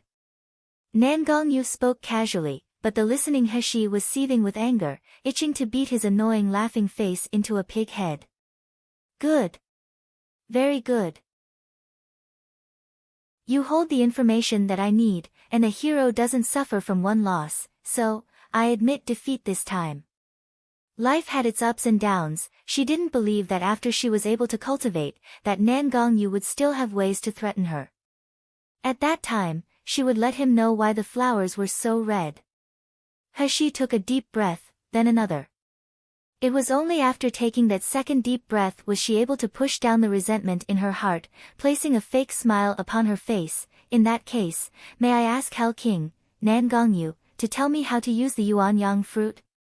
The tips of Nangong Yu's eyebrows, and the corners of his eyes, rose as he smiled. He thought that the girl before him was cunning yet adorable. Especially due to the pain her wrist must in from when he had grabbed her before. Her appearance was of one wanting to resist rubbing it but being unable to, and that made him itch to take her into his arms again, firmly rubbing and pinching her. Nangong Yu laughed, and only when he saw that He was getting angry again did he stop, saying in a serious voice, "Yuanyang fruit will work more effectively if you use it directly, rather than refining it into a medicinal pill. The only condition is that your body needs to resist the yang attribute of the yuanyang fruit. Otherwise, your body will explode, but, unfortunately, it's the only way." Chapter 86, Do You Believe Me? The corners of He's mouth puckered as she fiercely said, "So, what should I do to be able to resist the yuanyang fruit's yang nature?" Nangong Yu coughed before slightly smiling. "In order to neutralize the yang in the yuanyang fruit, you must use the coldest yin object, the yuanyang fruit's counterpart. This way, it will help guide the yuanyang fruit's heat straight to your dantian, but cooling it enough so that it won't be more than your body could bear." He frowned. "Then what's the coldest yin object?" Nangong Yu again smiled slightly, take out the yuan yang fruit first. He glanced at him suspiciously, but without pause, she still withdrew the jade box containing the 2 yuan yang fruit from her space. The one sitting in front of her was the Great Hell King, an insignificant 5th-rank yuan yang fruit was nothing in his eyes. Nangong Yu saw that she had no hesitation when she brought out the yuan yang fruit, and the dazzling radiance in his eyes shone brightly. Taking the jade box, he gently opened the cover, and a blazing heat burst forth. But as if it was nothing, his slender fingers gently stretched, grabbing one of the yuan yang fruit. The next moment, the yuan yang fruit in his hand disappeared before Heshi's eyes. Nangong Yu had just clearly deposited it into his storage space. Heshi blinked, momentarily not understanding what it was that Nangong Yu was doing. Nangong Yu's eyes deeply looked at Heshi, but instead of explaining to her, he gently reached out his hand to tuck her disordered hair behind ear, then slowly said, "I'll take this yuan yang fruit as a reward. In a month, I will bring you the coldest Yin object. After that, you will be able to remove the seal on your dantian and become a cultivator." Heshi stared blankly, almost blurting out the question of why he was helping her to this extent. In regards to him taking a yuan yang fruit as a reward, she didn't mind, as it should be his. However, Nangong Yu's burning gaze made her voice sluggish, so no matter how hard she tried, her voice wouldn't come out. At this moment, he lowered his head, his warm breathing fanning her slightly open red lips, his voice intimate, "Xier, do you believe me?" Heshi's body froze, as if by a spell, her mind like paste. Though even when she couldn't react, she still subconsciously nodded. That's right, she believed Nangong Yu. She believed this stranger, this mysterious man, who has given her a lot of help. Despite there being no reason, she was convinced that whatever Nangong Yu promised, he will certainly accomplish. The carriage soon arrived at a desolate area and stopped, not far away from her courtyard. Heshi gracefully jumped off the carriage, waved her hand towards Nangong Yu, then turned around and hurriedly left. Although the night air was cold, it was unable to disperse the warmth on her face. Her heart still pounding incessantly.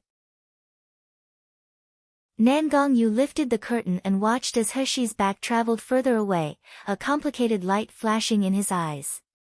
Outside the carriage, Qing Long's brows wrinkled.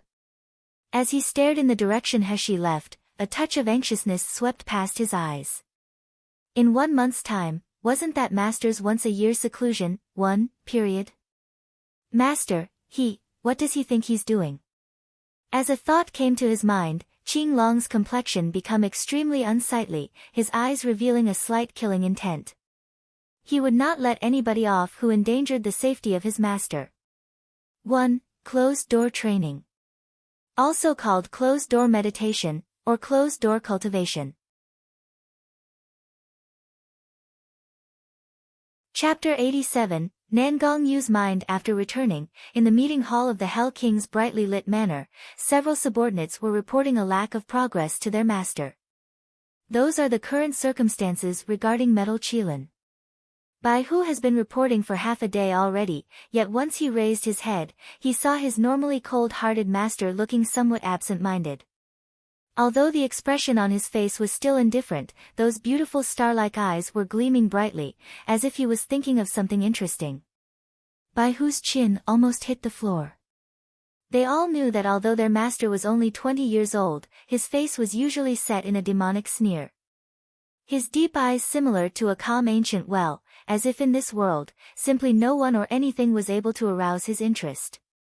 Usually during the daily report, Master would only need to listen to the beginning, straight away knowing the rest without have to hear it. So without having to wait for them to finish their report, he's able to give them accurate instructions on what to do. But today, Master was actually absent-minded. Bai Hu had finished his report and Master's orders still couldn't be heard. This was simply too unimaginable. What was Master thinking of? Bai Hu was uncertain, and he couldn't help but secretly cast a glance towards Master's slightly pursed lips. That spot of light peach color on his lower lip, it seemed to look like bite marks. Bai Hu's heart palpitated. Master is on the nascent soul stage, with his spiritual power, he would be able to heal this minor cut, but now Master had kept the wound. In the end, who caused it? He vaguely cast a glance towards Qing Long, who was standing behind Master like an invisible person, asking with his eyes, "What happened with Master today?" Qing Long's expression was cold, a trace of confusion and anger visible in his eyes. Just when Bai Hu was becoming extremely confused, Nan Gongyu finally came back from his thoughts to see Bai Hu's confused expression and darting gaze, so he couldn't help but faintly say, "I already understand the circumstances regarding Metal Qilin. Since the situation is now unusual, you can command them to train for the time being. If something happens, then let Wu Xian handle it." "Yes, Master." Bai Hu quickly focused his thoughts and respectfully said, "This subordinate will notify Wu Xian. If there is nothing else, you can all withdraw." Nan Gongyu said with a wave of his hand. They quickly answered, and under Bai Hu's lead, they quietly withdrew from the hall, Qing Long following as he was also ordered to leave. Nan Gongyu sat alone in the large hall, and as his hand reached out to lightly touch the small cut on his lower lip, the corner of his mouth lifted into a light smile. What is that little thing doing now? Were there any thoughts of him? Before Nan Gongyu's eyes, an elegant and beautiful image slowly appeared. Obviously it's a teenage girl, yet even though she was disguised as a man, there wasn't the slightest flaw in her disguise. Even Ouyang Zhixiong, one of the top experts in the country, was unable to see through her disguise. If he hadn't recognized that pair of purple eyes earlier, perhaps even he would be unable to imagine that the elegant as a pearl Shiyu, the genius Dr. Shi, and Nailan family's abandoned and ugly concubine-born daughter, Nailan Heshi, were unexpectedly the same person. In his mind, the actions of the two people in the carriage flashed past. The little girl's dainty body was soft and emitted a nice fragrance, her lips more delicate than a flower petal. These scenes replayed over and over in his mind, causing him to feel agitated and his body to feel burning hot. Never before had a person so affected his emotions like this little girl did, making him long to possess her, eager to be able to see her every frown and smile. Chapter 88, Two-Faced. It was fate. From the first moment he saw the radiance in her eyes when she opened them in Gluttonous House, his heart was drawn, unable to break free. But so what if he couldn't break free? If he, Nan Gongyu, wanted something, there wasn't anything he couldn't obtain. Just at this moment, the guard's voice from outside the door lightly reported, "Master, Zhu Ke requests to see you." Soon after, a beautiful woman dressed in red walked into the hall, then kneeled towards Nan Gongyu in greeting.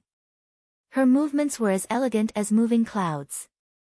Without losing any of her outstanding beauty, when she kneeled, her chest and abdomen were still slightly upright, completely exposing the pretty curves of her body. Nan Gongyu said, "Rise. The girl that I ordered you to examine, how was the condition of her injury?" Zhu Ke slowly stood up, her face frosty and eyebrows slightly wrinkled. Contempt flashed in her eyes but quickly vanished without a trace, while on the surface she was still respectful as she replied, answering, "Master, Miss Nailan was only superficially wounded, it's not serious." After Zhu Ke had returned, she discovered that the person who lived in that remote courtyard, where no spiritual energy existed, was unexpectedly Nailan Manor's concubine-born third Mississippi. Moreover, she was the trash who had long been abandoned by Nailan Manor. Not mentioning an insignificant place like Nailan Manor, but just basing it off her physical condition as trash and her low-born birth, the people in Hell King's Manor simply wouldn't even bother to pay attention to her. Yet she still dared to seduce Master, she could be damned. Nan Gongyu nodded, he had used his spiritual power to examine her, so of course he knew her body didn't have any problems. Only, thinking of those criss-crossing scars, a trace of chilliness swept across his heart. The scars on her body will be able to heal.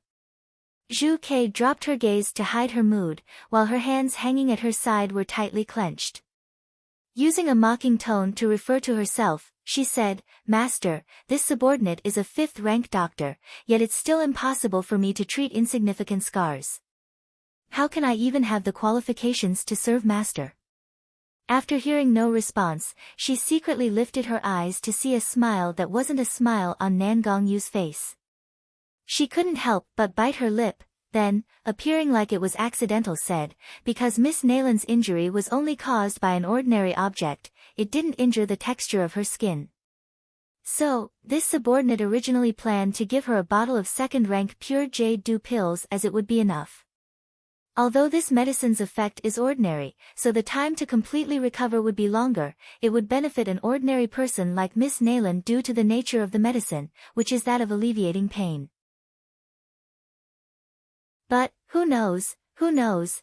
Zhu Ke once again glanced at Nan Gongyu, and seeing him restrain his smile, with his brows slightly wrinkled, she happily continued, "Miss Nalan probably knew that this subordinate is a 5th-rank doctor, so she wanted a portion of every type of medicinal pill. But those medicinal pills are all for 3rd rank and higher. For an ordinary person to take those medicines will cause their body to explode." This subordinate painstakingly tried to persuade her for a long time, yet Miss Nalan not only didn't listen, she said, she is a person who master regards as important, while this subordinate was only a slave. What could this subordinate do, other than do what she was told? This subordinate is really incapable. I could only give her a portion of every type of medicinal pill.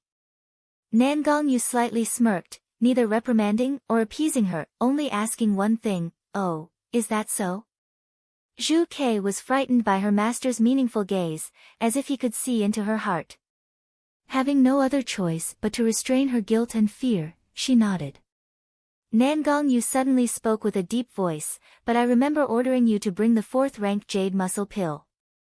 "Zhu Ke, are you outwardly agreeing to what I say, yet secretly opposing my orders? This subordinate doesn't dare." Zhu Ke was so frightened, her whole body was trembling as she fell to her knees. Chapter 89, by whose gossip Zhu Ke was so frightened that her whole body trembled, her knees thumping to the floor as she fell to kneel. This subordinate examined Miss Nalan's body and found that she is just an ordinary person without a cultivation base. The jade muscle pill is a 4th-rank medicinal pill. It's really harmful to Miss Nalan. So, without permission, I decided to exchange it with pure jade dew pills which only have a mild effect. Yet afterwards, Miss Nalan demanded that this subordinate also give her the jade muscle pill, begging master to clearly distinguish this. Nan Gongyu lightly said, "I just casually asked, you don't have to be so nervous." Suddenly, he pointed to her face and asked, "What happened to your face?" Zhu Ke touched her left cheek, ashamed, resentment flashing in her eyes. She, Zhu Ke, posed as a beauty. No one in Hell King's manor could be compared to her.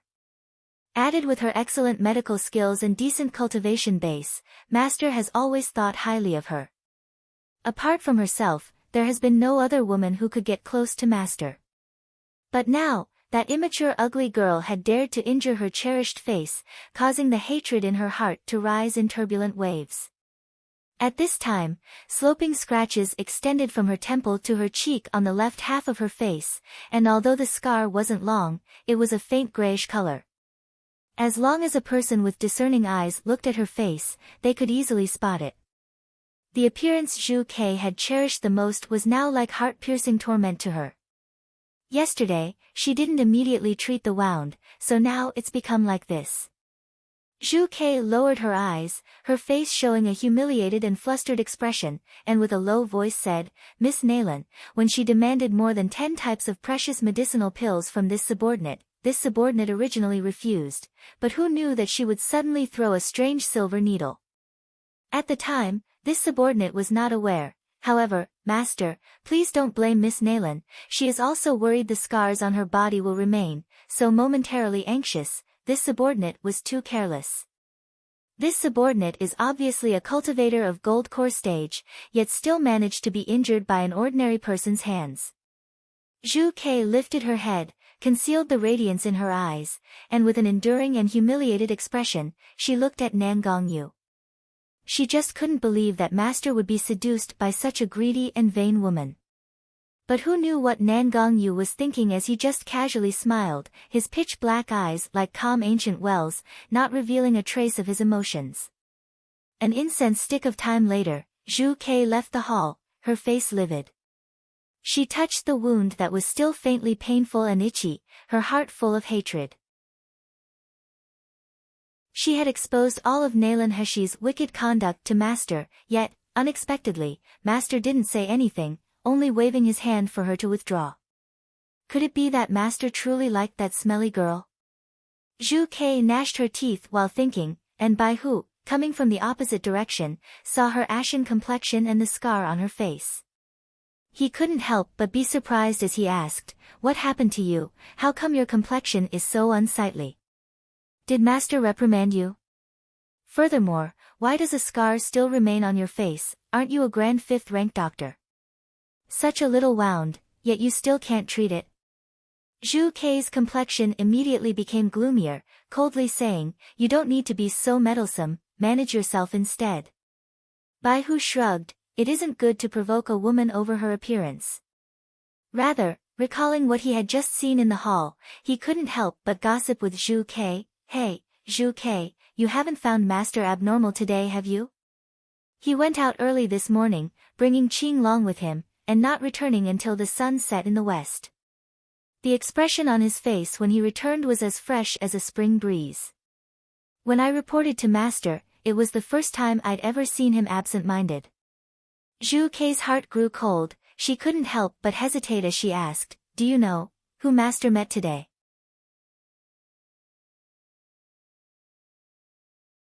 Chapter 90, Zhu Kei's ruined appearance. Bai Hu's mouth twitched. "The whereabouts of Master isn't something we subordinates can guess about as we wish. However, to gossip once in a while is still possible." His eyes brightened and he couldn't help but say, "Although, did you see that on Master's mouth there was a small cut?" After Zhu Kei heard this, an image suddenly appeared before her eyes showing that obvious cut on Master's lower lip. Tightly clenching her hands, her fingernails almost embedded themselves in her palms. Bai Hu was full of interest as he lowered his voice, excitedly continuing to gossip, "In my opinion, that cut is absolutely caused by being bitten. Master certainly didn't bite himself, and with Master's strength now, if it's not that he voluntarily let them, then no one would be able to, you understand what I mean, right? I feel that the Master of these days is so unusual, this must be the sprouting of a spring heart, in other words, Master has reached that age after all." "Shut up, Master's affairs aren't for a slave like you to recklessly start a rumor about," Zhu Kei suddenly shouted, shocking Bai Hu so much he jumped. Bai Hu noticed that her beautiful and cold appearance had completely become distorted, her body trembling, her eyes reflecting her rage. "Master has such a heavenly appearance, how can common folk match up to him? If you dare babble nonsense again, don't blame me for being impolite to you." Finished speaking, she furiously turned away. Leaving Bai Hu standing alone with a face full of bewilderment, he blankly stared after her for half a day before saying in confusion, "What happened? Wasn't this only a joke? Even Master doesn't mind, but why was Zhu Kei so unreasonable, like her tail was being stepped on?" Zhu Kei angrily returned to her room, shutting the door with a bang. The rage in her heart couldn't be calmed, so she grabbed a porcelain bottle beside the door and fiercely threw it. In this world, no one is worthy enough for such a stunning master, especially that trash Nalan Heshi. Someone like her isn't even good enough to carry Master's shoes. Zhu Kei's eyes abruptly became very fierce. If she really intended to seduce Master and block Master's road, then she would absolutely not allow that slut to live. One by one, the sounds of shattering porcelain echoed in the room, before finally, it helped calm Zhu Kei down. Sitting down in front of her dressing table, she withdrew 2 jade muscle pills that she had refined herself. One she used orally, and the other was dissolved into a liquid, which she then gently applied on her face. She only needed a quarter of an hour and her face would be restored to its original smooth and beautiful complexion. Zhu Kei sat anxiously in front of the glass mirror, looking at her own cold and elegant facial features. Time passed, minute by minute, her eyes staring at the scar on her face so long she was nearly getting double vision. However, a quarter of an hour passed, half an hour passed, an hour passed, yet the scar on her face didn't have the slightest sign of recovery. Moreover, it was originally just a faint grayish color, but now, it had turned a thick gray-black color. And the most frightening part is that before it was only slightly itchy, now it had become painful and severely itchy. In the mirror, that thin scar had spread in the blink of an eye. Although there was no decay, it was as if it had been rubbed, the skin around the scar appearing bumpy and uneven with deep wrinkles. In such a short time, that originally thin and small scar had suddenly become extremely obvious, as if a small centipede had run across Zhu Kei's soft and white face, leaving a very horrible and disgusting mark. Ah, dash. My face. My face. Zhu Kei's eyes widened as she stared at the gray-black scar on her reflection in the mirror. Her face twisted and frightening, she issued a miserable scream.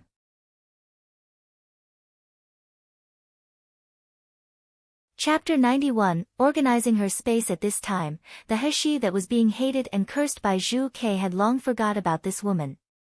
Although she was unable to remove the seal, she was still busy rushing back and forth every day. First off, it was to experiment by planting spiritual herbs in her space. In order to become familiar with the spiritual herbs' medicinal properties and growth characteristics, Heshi had ordered Emo-san and the others to collect all kinds of basic lists on spiritual herbs from outside. These lists were mainly composed of commonly seen spiritual herbs, spiritual insects, spiritual beasts, and medicinal pills found in the Mi-Luo continent. They didn't have detailed prescriptions and attributes, only rough explanations, some even had physical descriptions. For a common doctor in this world they were just like entry-level encyclopedias, without any real use, but for Heshi, they were a big help. Relying on her own large sum of money to last, Heshi brought the spiritual medicine lists, some spiritual herb seeds to be planted in her space, and didn't return. The ancient rhyme spiritual field in her space is able to shorten a plant's growth period 100 times. Just seeing the planted seeds begin to sprout a glossy green color and emit fresh spiritual energy made Dan so happy. Mother, there's so many types of herbs that the air in Shumi Palace has become good enough to eat. Dan wants more herbs, mother, plant a little extra, okay? Heshi lazily stretched her body, and after drinking a mouthful of spring water from the spiritual spring, sighed, and unhappily said, I've been so busy these past several days and with difficulty have finally managed to plant so many hectares. You must really think of me as an old farming ox. Wah, but Dan needs a lot of spiritual energy to be able to come out and meet mother. Dan really wants to see mother and help mother beat bad people. Heshi was most afraid of Dan when it began to act cute, like a spoiled child, so heaving a sigh she said, okay, but these spiritual herbs have just started to sprout, wait until they mature, then they'll release a richer spiritual energy. At that time, apart from what I need for my medicine, the remaining spiritual herbs will all be given to you to eat. That's pretty good, right? Once Heshi had managed to console Dan, he finally stopped disturbing her.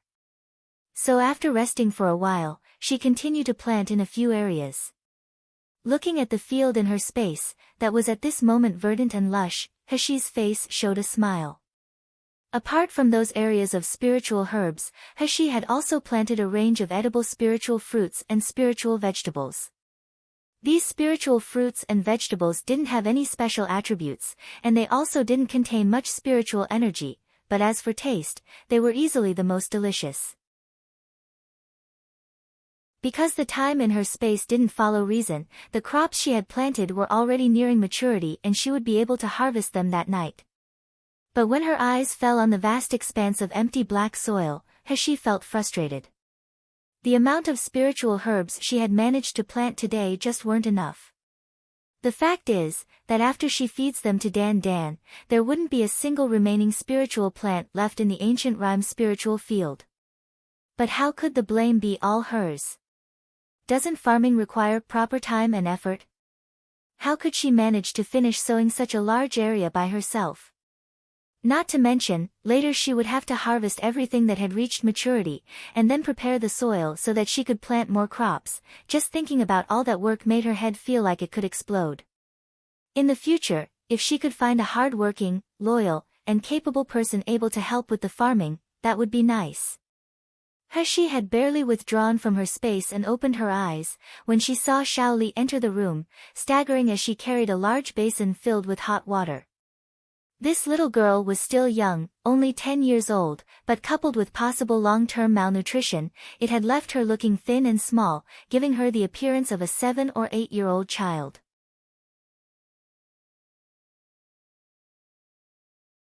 Chapter 92. Very delicious. At this time, Xiaoli walked in while carrying a wash basin that appeared like it was more than half her size. She quickly grabbed the basin, and removing a package of pastries from her space, she passed it to Xiaoli, only saying, "Eat it." These days, she had often been making food in her space. With the large supply of food ingredients and seasonings available to her, she was able to make many different kinds of foods. Unfortunately, due to the existence of Dan Dan, that big stomach, no matter how much food she made, it was all devoured. Being able to bring food out from her space was very rare, and she had only managed it this time as she had done it secretly, withdrawing this package of pastries while Dan Dan was distracted. Xiaoli was flattered as she looked at He, yet she was unsure of what to do with the pastries she held in her hands. "Miss, such a good dessert must be expensive, right? You really want to give these to me to eat?" Even though the package containing the pastries was unopened, Xiaoli could smell their rich fragrance and sense a refreshing spiritual energy inside. Such a high-quality dessert like this would be sold in the intoxicated immortal restaurant. Even if Xiaoli worked for a lifetime, she still wouldn't be able to afford it, right? He frowned. "If I let you eat it, then just eat it, why so much nonsense?" Seeing that Xiaoli still looked fearful, her small face full of longing as she strongly endured her hunger, she couldn't help but shake her head. "I made these myself. In the future, no matter how many you want to eat, I'll be able to give them to you, since you follow me. As long as you're well-behaved and obedient, I naturally guarantee that you won't have to worry about your clothes and food." Ah! Xiaoli's mouth opened in surprise as she stared at He with eyes full of reverence. "Miss, you're a doctor with brilliant medical skills, yet you're actually able to cook spiritual food too. You're simply too awesome. That Xiaoli and brother are able to follow you, we're really blessed." After saying this, Xiaoli carefully opened the wrapping and reverently picked up a delicately shaped peach blossom cake, slowly placing it in her mouth. The peach blossom's fragrance mixed with the sweetness of the pastry as it melted in her mouth, while the rich spiritual energy that touched her tongue was absorbed into her body, leaving her with a feeling of relaxation. Xiaoli's eyes opened wide as she stared blankly with shock. As she chewed the pastry in her mouth with all her might, it was almost like she was itching to swallow her own tongue to savor every crumb. So delicious, it was really delicious.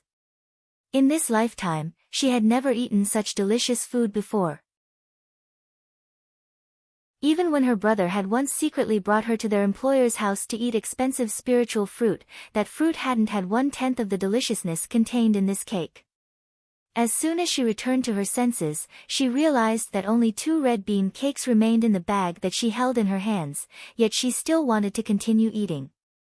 Xiaoli's face flushed with shame, her voice filled with panic and anxiousness as she spoke. "Miss, I didn't mean to eat so many, but they were really delicious. You should punish me." "Calm down, it's only a few pieces of pastry." When He saw the little girl's regretful crying expression, it touched her heart, causing the corner of her mouth to subconsciously rise. "You stuffed your stomach with all those cakes, but there'll be more delicious foods later and it'll be your loss as you'll be too full to eat more." At this time, He remembered that she couldn't always spend all her time cooking in her space.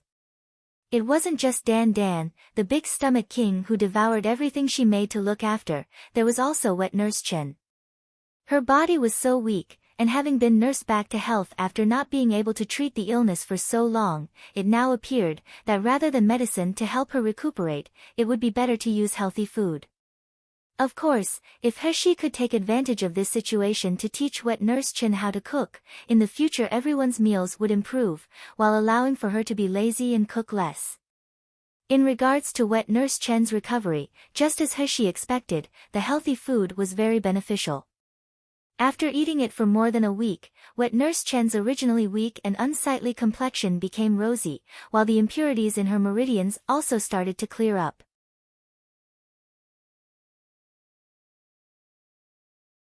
Chapter 93, Large amount of perfect supplement soup. In addition to Wet Nurse Chen, He also gave Shi Jia and the others a perfect supplement soup to use in conjunction with a detailed training program to build up their strength. The basic training that Shi Jia and the others were now following was very intense. Every day they got up at Mao Shi 1, and weren't able to rest until Yu Shi 2, in the evening. He was teaching them the Special Forces basic training methods from her previous life. These training methods seemed simple at first glance, but in fact, they would cause the body to reach its limits time and time again, so that on a battlefield of death they would fight to live. In this way, step by step, their physical strength slowly became stronger. So every night, after they finished training, they were each served a bowl of the perfect supplement soup. It was the final step to help refine their bodies, a support to strengthen and stabilize the training. It is reasonable to say that Shi Jia and the others' training was very bitter, but they not only hadn't complained, instead they were full of anticipation every day. Every evening after training, their eyes as they looked at He were shining, brimming with reverence and gratitude. In the spacious dining room, Shi Jia gulped down the last of the huge amount of prepared supplement soup. Still not completely full, he licked the bowl clean of soup, then reluctantly put down the big bowl. Beside him, Shi Yi's actions were almost the same, and in the end he couldn't help but sigh, young master's cooking skills are really amazing. Such a delicious soup, even if you were to make me drink it for a lifetime, I would still be willing. Shi Jia sneered at him, do you think this soup is just delicious? If it was only delicious, it wouldn't be young master personally cooking it. Don't tell me that all of you haven't discovered it yet, that since we've been drinking this soup our body's conditions have improved. Every day they become better, with our strength also advancing and experiencing changes. I dare say that after half a month, I wouldn't have any fear even if I fought with a 9th-rank martial artist of the Qi refining stage. That's right. Shi Bing, sitting across the table excitedly exclaimed, young master is really too amazing. How can the spiritual energy in the food be so rich, the effect so miraculous, and even the taste be so good? True, although young master has instructed Wet Nurse Chen and Miss Shaoli on how to prepare the food, the taste of their food can't be compared with young master's.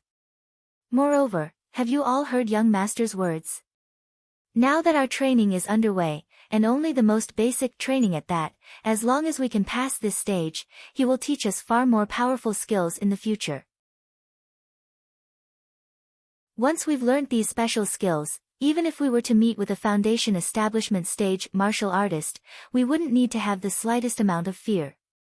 Shi Yi's hands tightly clenched into fists, his eyes slightly red. Previously we were kept in cages to be sold and were ignored by people, who would have ever thought that there will be such a day like this? Yes. Which young master resembles ours, buying slaves not to flog, beat, or curse at them, and instead raising them with delicious food? The 10 people were talking spiritedly, and thinking of their master now. Their eyes were full of sincere admiration usually seen when worshipping an idol. Shi Jia looked at the 9 brothers who had trained together these past few days, his smile suddenly vanishing, his face solemn as he said, young master has given us a new lease on life. If it hadn't for him, we would have always been the slaves that were looked down upon by people. Brothers, we must pass this training so that in the future we can repay young master. In the dining room, a combined shout of, all right, echoed as it sounded. Shaoli, carrying a small plate of fruits, smiled as she looked at this scene. However, she couldn't help but remember the youth on a long journey. Brother, when will you be able to finish avenging our hatred and return? If you don't return soon, Miss Most Trusted Servant position will be taken away.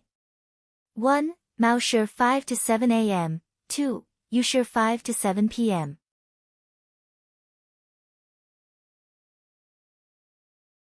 Chapter 94, Magical Hands That Can Revive the Dying. While Shaoli, Shi Jia, and the others were thinking about He, she had at this time left the remote suburbs to come to the bustling Yanjing city, arriving at General Ouyang's manor. This time Ouyang Haoshuan wasn't lying in the bed, but instead sitting in a rattan chair in the courtyard. It was now already the third time that Heshi had come to treat Ouyang Haoshuan, the thin silver needles penetrating into several of his acupuncture points. As Ouyang Zhixiong quickly stepped forward, he started transferring some of his spiritual power to his son's body.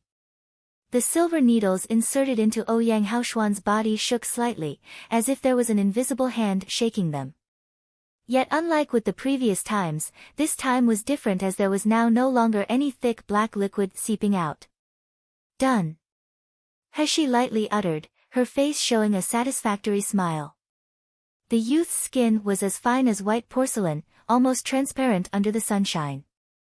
When a shallow laugh sounded, the youth's whole person was surrounded by a faint golden light, the beauty stunning and dazzling people.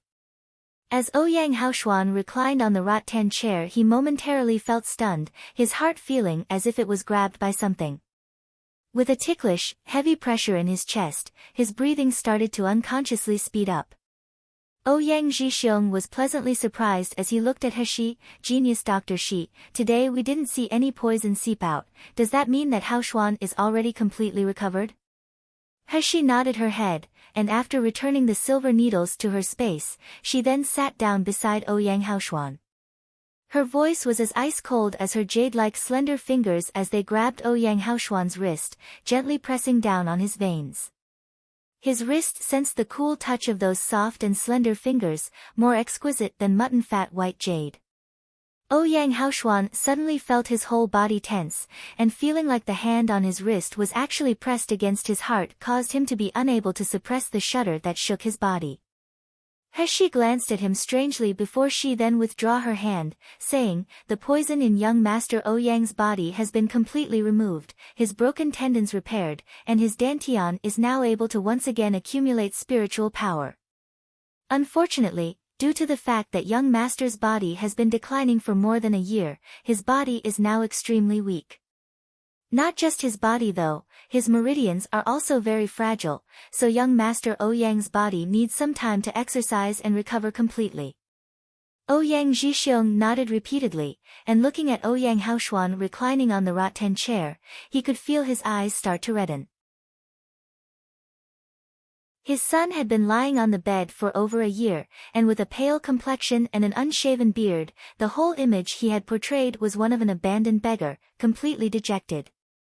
Yet now, although Ouyang Haoshuan's body was still weak, he had regained his refined and proud demeanor, and with his eyes clear, his whole person now resembled a brilliant pearl. It seemed that compared to his previous disposition, the him of today was far more imposing. This is all thanks to Shiyu, the genius Dr. Shi with the magical hands capable of reviving a dying person with a miraculous method. Ouyang Zhixiong repeatedly thanked her, and ordering his people to carry out a large chest of crystal stones, he insisted that Heshi accept it. Heshi was raising a small pet that loved to eat crystal stones, so of course she was extremely short on funds. Since General Ouyang was so enthusiastic to give them, she certainly wouldn't argue with him and refuse. Yet it was now only proper to return politeness for politeness, so Heshi treated Ouyang Haoshuan's body extra carefully. Not only did she leave a lot medical pills for Ouyang Haoshuan to take to restore his meridians, she also wrote out a detailed recuperation program to help return him to peak physical condition. Of course, those medical pills were something she had learnt to make in her previous life using a refining method unknown in Mi Luo continent. After all, she couldn't use spiritual power, so of course she wouldn't be able to refine pills by controlling fire. Ouyang Zhixiong's mind was finally at peace after Heshi had accepted the remuneration, but he couldn't help but think that the black poison had almost completely eroded his son's body, making it near impossible for him to ever fully recover.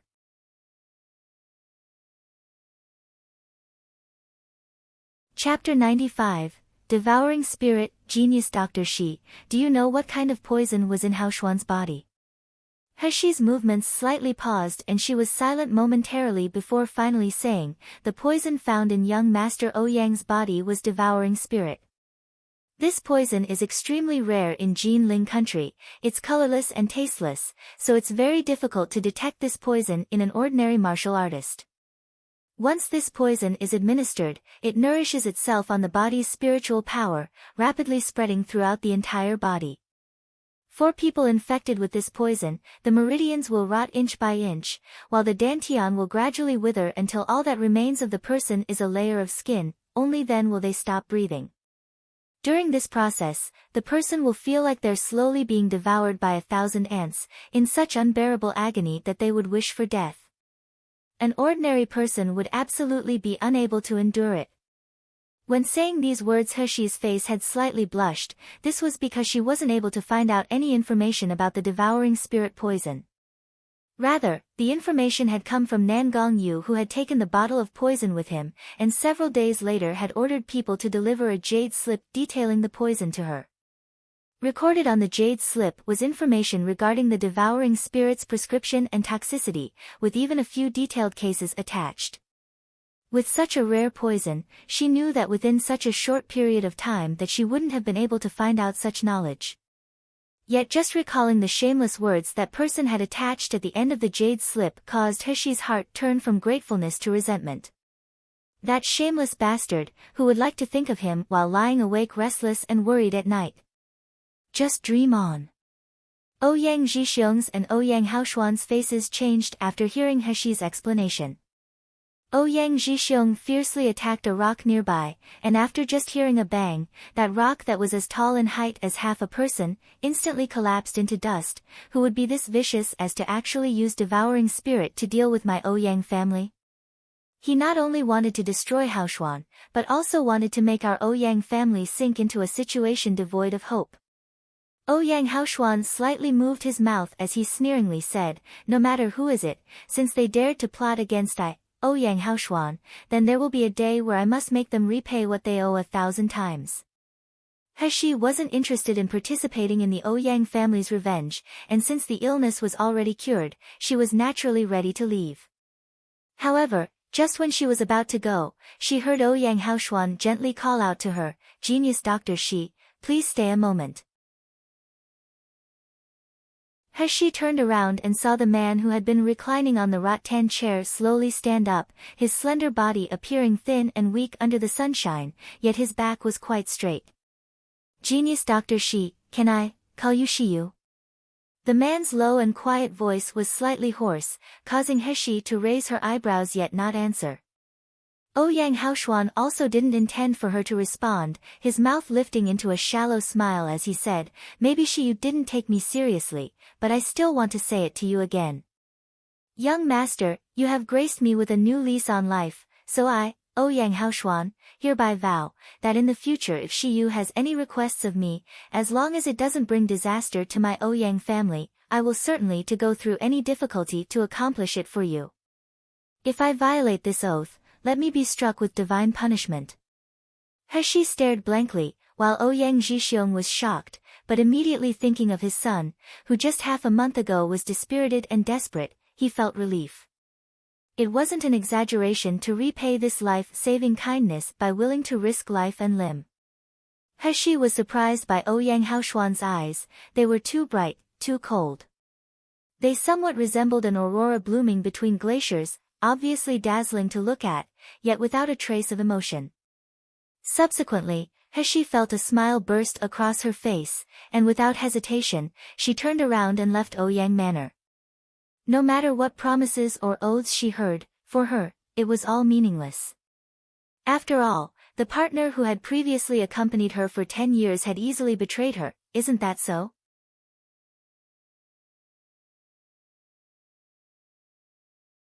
Chapter 96, Close Relationship. Heshi hadn't left Ouyang Manor for long when a carriage suddenly came from behind, rushing to catch up, before finally stopping in her path. A familiar snow-white horse stood in front of her, kicking its front hoof as it snorted arrogantly with its nose. The corner of Heshi's mouth flattened and sure enough, soon the carriage's curtain lifted, revealing Nangong Yu's face which could turn all living things upside down. The distance from Yanjing City to the remote suburbs is quite far, it would be better to let me send you Xier. Heshi didn't hesitate in refusing, "We're not going in the same direction, it's too troublesome." Nangong Yu slightly smiled as he leisurely spoke, "Who's not going in the same direction?" This king just happens to be going to Tsung Mountain to attend to some business. Xier, if you're not going to get in, then this king will just have to force you like last time. He felt the veins in her forehead pop, and eventually unable to resist a certain shameless man, she jumped onto the carriage with a cold face. Before getting on though, she couldn't help but glance towards the man driving the carriage. Rather than seeing Qing Long, a refined-looking gentleman wearing moon-white brocade robes was sitting in the driver's seat. Compared to Qing Long, this man's facial features were far more outstanding, with sparkling eyes and a vivid and lively face. He and Qing Long were like polar opposites. Noticing He studying him, the man quickly hid his shock and displayed a carefree smile, saying, "Hello, I'm one of Master's personal servants, Bai Hu." He nodded to him without speaking, instead hopping straight into the carriage. Bai Hu's smile vanished as he murmured with astonishment, "My God, Master's sweetheart is actually a man. A delicate youth on top of that, this news is really too much." Bai Hu's heart longed to gossip about this news while he quickly drove the carriage forward, soon leaving behind Yanjing City and arriving outside Hexi's shabby courtyard. After entering the carriage, He had decided not to provoke Nan Gongyu, but unexpectedly, throughout the entire journey Nan Gongyu hadn't spoken to her once. It was as if she didn't exist to him as he leaned on the soft cushions, leisurely flipping through a dilapidated ancient book. While on the contrary, Hexi's heart was puzzled as she secretly glanced at him several times on the journey. Yet the entire time, up until the carriage stopped in front of her courtyard, Nan Gongyu had completely ignored her, making her feel in a somewhat bad mood. Lightly jumping off the carriage, He was just about to walk into the courtyard when she turned her head and saw Nan Gongyu, wearing a light reddish-purple robe, exiting the carriage too. With his hands behind his back, he slowly walked over to her, his solemn attitude clearly indicating that he wanted to follow her in entering the house. Hexi's eyebrows raised, "We've arrived at my courtyard and you've sent me home, so why are you following me?" Nan Gongyu laughed, his voice clear and pleasant to listen to. "Xier, with our relationship, how can this king pass your house without entering?" Hexi gnashed her teeth, fiercely saying, "What relationship do I have with you?" Nan Gongyu's figure suddenly flashed as he leaned closer to her, murmuring in her ear, "Don't you know? The kind with skin touching skin, a close physical relationship where partners are deeply attached to each other, that kind of relationship." "Xier, are you still unable to remember?" Seeing Hexi starting to get angry, he slowly made something up on the spot, "Not to mention, I've been working hard in order to lift the seal on Xier's dantian. Don't tell me I can't get compensation in advance." Heard the words about unsealing her dantian, Hexi's expression suddenly froze as she no longer had the confidence to retort.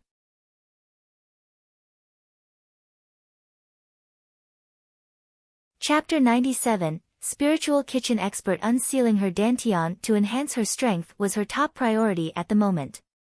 Unfortunately, it just so happens that besides Nan Gongyu, there was no other person she could think of to help her. Heard the commotion outside, wet Nurse Chen rushed to greet her young miss, yet was shocked upon seeing Nan Gongyu sticking very closely to Hexi. A strong and noble aura could be felt from Nan Gongyu's body, while his face was so handsome that it could stun and dazzle a woman. It was simply too oppressive. Young master, you've returned." Wet Nurse Chen cautiously watched Nan Gongyu, still struggling to catch her breath as she asked, "And this person is?" Hexi glanced at Nan Gongyu and saw his indifferent expression. With his ice-cold eyes, it was like he was an immortal, looking at ordinary people as if they were ants. His aura was one that was so imposing that it deterred people from coming close, and compared to his appearance when he was in front of her, it was like there was two different people. When Nan Gongyu was like this, it more resembled the legendary king of hell who was known to be cold-hearted, cruel, and capable of killing without remorse, right? This is, young Master Yu, and his subordinate, Bai Hu. Hexi's face was taut as she introduced them, reluctantly adding, "My circumstances nowadays is thanks to their help." Wet Nurse Chen uttered a shocked exclamation, and suddenly her expression as she looked at Nan Gongyu and Bai Hu was full of gratefulness and admiration. He had purposely spoken vaguely, letting wet nurse Chan mistakenly believe that He was able to escape from Gluttonous house, and to now also be able to have such strong skills, due to Nan Gongyu. This was her Mrs. Savior. Suddenly, her instinctual fear of Nan Gongyu was forgotten as she politely invited the two guests to enter the house. Even He was thrown to the back of her mind. Young Master Yu, since you've come all this way to this small and remote courtyard, then it would be better if you could stay and have a meal. We don't have much, but I can assure you that we have the most delicious spiritual foods in the entire Jinling city here. Young Master Yu, you must taste it. Following behind Nan Gongyu, Baihu finally couldn't help but laugh. The most delicious spiritual food, hee, which type of most delicious food in this Jinling city hasn't my master yet tasted? Wet nurse, isn't your boast a little too big? Especially looking around at this small shabby courtyard where there is no spiritual power fluctuations. This courtyard also didn't have a protection spell. How could they have enough crystal stones to build an expensive spiritual kitchen? When wet nurse Chin heard this, she didn't feel the slightest bit humiliated or angry. Instead, she proudly turned her head to look at He's cold face, then mysteriously said, Young Master Yu and Young Master Bai, who wouldn't know, but our family's young master is a spiritual kitchen expert. I even dare to say that the delicious food she can make can't be matched by the top chef from the intoxicated immortal restaurant. Baihu's face still showed ridicule as he didn't believe her in the slightest. However, Nan Gongyu raised his brows in interest, and with a smirk, he looked over at He. Why didn't this king know that she also had this kind of skill? He's expression didn't change as she lightly said, Wet nurse Chin only selfishly said nonsense, don't believe it. How can it be nonsense? Wet nurse Chin said anxiously, me young master, anyone in this courtyard who's eaten your cooking has highly praised it. If this old slave has lied, then let heaven's thunder strike me. If you say it like that, then I must definitely taste it, said Nan Gongyu as he lightly smiled.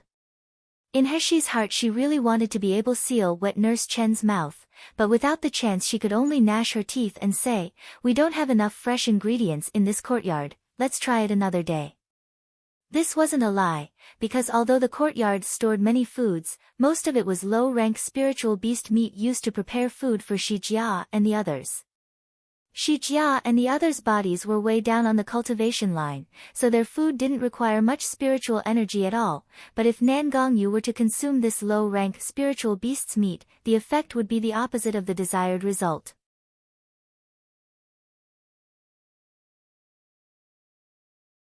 Chapter 98, Freeloader Nan Gongyu only said 2 words, Baihu. Baihu immediately revealed a pained face. He absolutely didn't believe that this cute little boy could cook delicious food, but since master had given him an order, he had no other choice but to carry it out. Half an hour later, He looked at the kitchen piled full of a large quantity of high-quality foods, including fresh and rich spiritual beast meat filled with spiritual energy. She simply didn't know what to say. But when she saw Baihu's doubtful eyes and Nan Gongyu's meaningful sneer, her heart suddenly surged with haughtiness. Humph, this group of stupid people, daring to doubt her top-level cooking, just wait until later when you'll want to swallow your tongues to savor every bite. He quickly collected the spiritual beast meat into her space, leaving only a fragrant mountain pig and some condiment ingredients on the bench. Next, she removed a simple barbecue grill and seasoning from her space, placing it all in the center of the yard. What is this strange thing? Baihu muttered, isn't cooking supposed to be done in the kitchen with a condensed spiritual power flame? In the end, are you able to cook or not? She ignored him, her hand that held a handle starting to move, slowing spinning the fragrant mountain pig until the motion was extremely fast.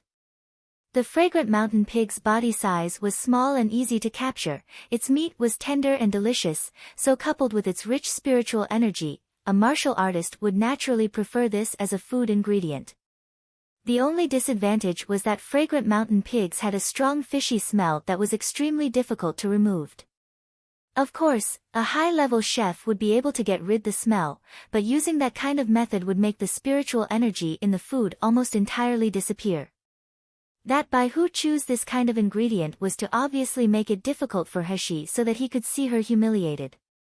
At this moment, they could only see her using water to rinse the pig meat without adding any special herb ingredients to get rid of the smell, causing a sneering expression to subconsciously appear on their faces. However, in the next moment, the contempt in Bai Hu's eyes changed into astonishment. He didn't know when, but more than a dozen silver needles had appeared in He's hand. Her actions were extremely quick as she inserted the needles into the pig meat. The meat that was originally still overflowing with spiritual energy was now covered by something similar to an invisible barrier, firmly locking all the spiritual energy inside of it. Heavens, this is possible. He didn't pay any attention to Bai Hu's exclamation. Instead, her hands started moving faster, and after ensuring that the spiritual energy in the spiritual beast meat wouldn't be lost, she began to empty the fragrant mountain pig's abdominal cavity. Next, she quickly filled the inside with all kinds of herbs and fruits, using snow ginseng to get rid of the smell and increase the flavor. Following that, she then got Xiaoli to come help her, smearing it layer by layer with all kinds of seasonings that were just mixed a few days ago. Bai Hu watched on with a stunned expression. He had never seen someone cooking fragrant mountain pig with such a method before. As He's slender and elegant fingers moved, it was very natural. Comparable to moving clouds and flowing water, it was extremely pleasing to the eyes to watch and helping to greatly increase a person's appetite. It was enthralling, yet He suddenly lifted her head and beckoned towards him. Burn the charcoal in the grill. You're ordering me to burn the charcoal? Bai Hu exclaimed, but I'm Master's personal bodyguard, the majestic Hell King manners. You can't even light the charcoal. He looked at him with contempt, then looked at Nan Gongyu. All your people in Hell King's manor are freeloaders? Bai Hu suddenly burst into tears. In his heart he shouted, how can I be a freeloader? I'm the one who bought this fragrant mountain pig. I bought it. I bought it. But when he made contact with his master's deep eyes, Bai Hu became terrified and obediently threw a fireball into the grill to light the charcoal. It just so happened that he was a martial artist with a double attribute that included golden fire. Soon, the charcoal started heating up, and once it had reached a sufficient temperature, He placed the pig meat on the grill and began to slowly turn it.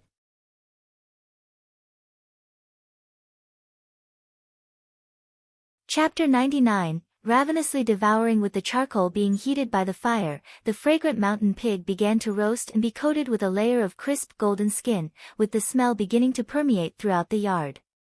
Bai Hu, in accordance with He's requirement, was standing on the side to moderate the temperature of the charcoal, swallowing from time to time as he stared without blinking.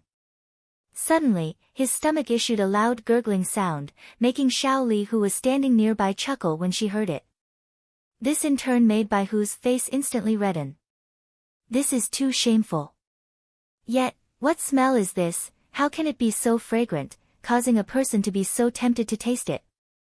Bai Hu couldn't help but secretly glance at his master. His master was completely focused on the busy youth tending the grill, his eyes shining brilliantly, as if he was looking at a potential treasure.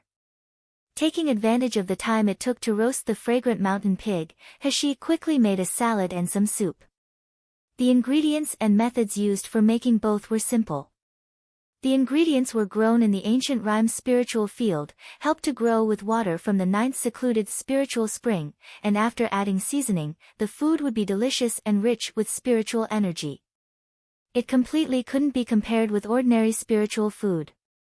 When Xiaoli passed Bai Hu as she walked over carrying 2 bowls of the prepared dishes, a tantalizing fragrance assaulted his nostrils, the roast meat so fragrant it caused Bai Hu to gulp and feel agitated.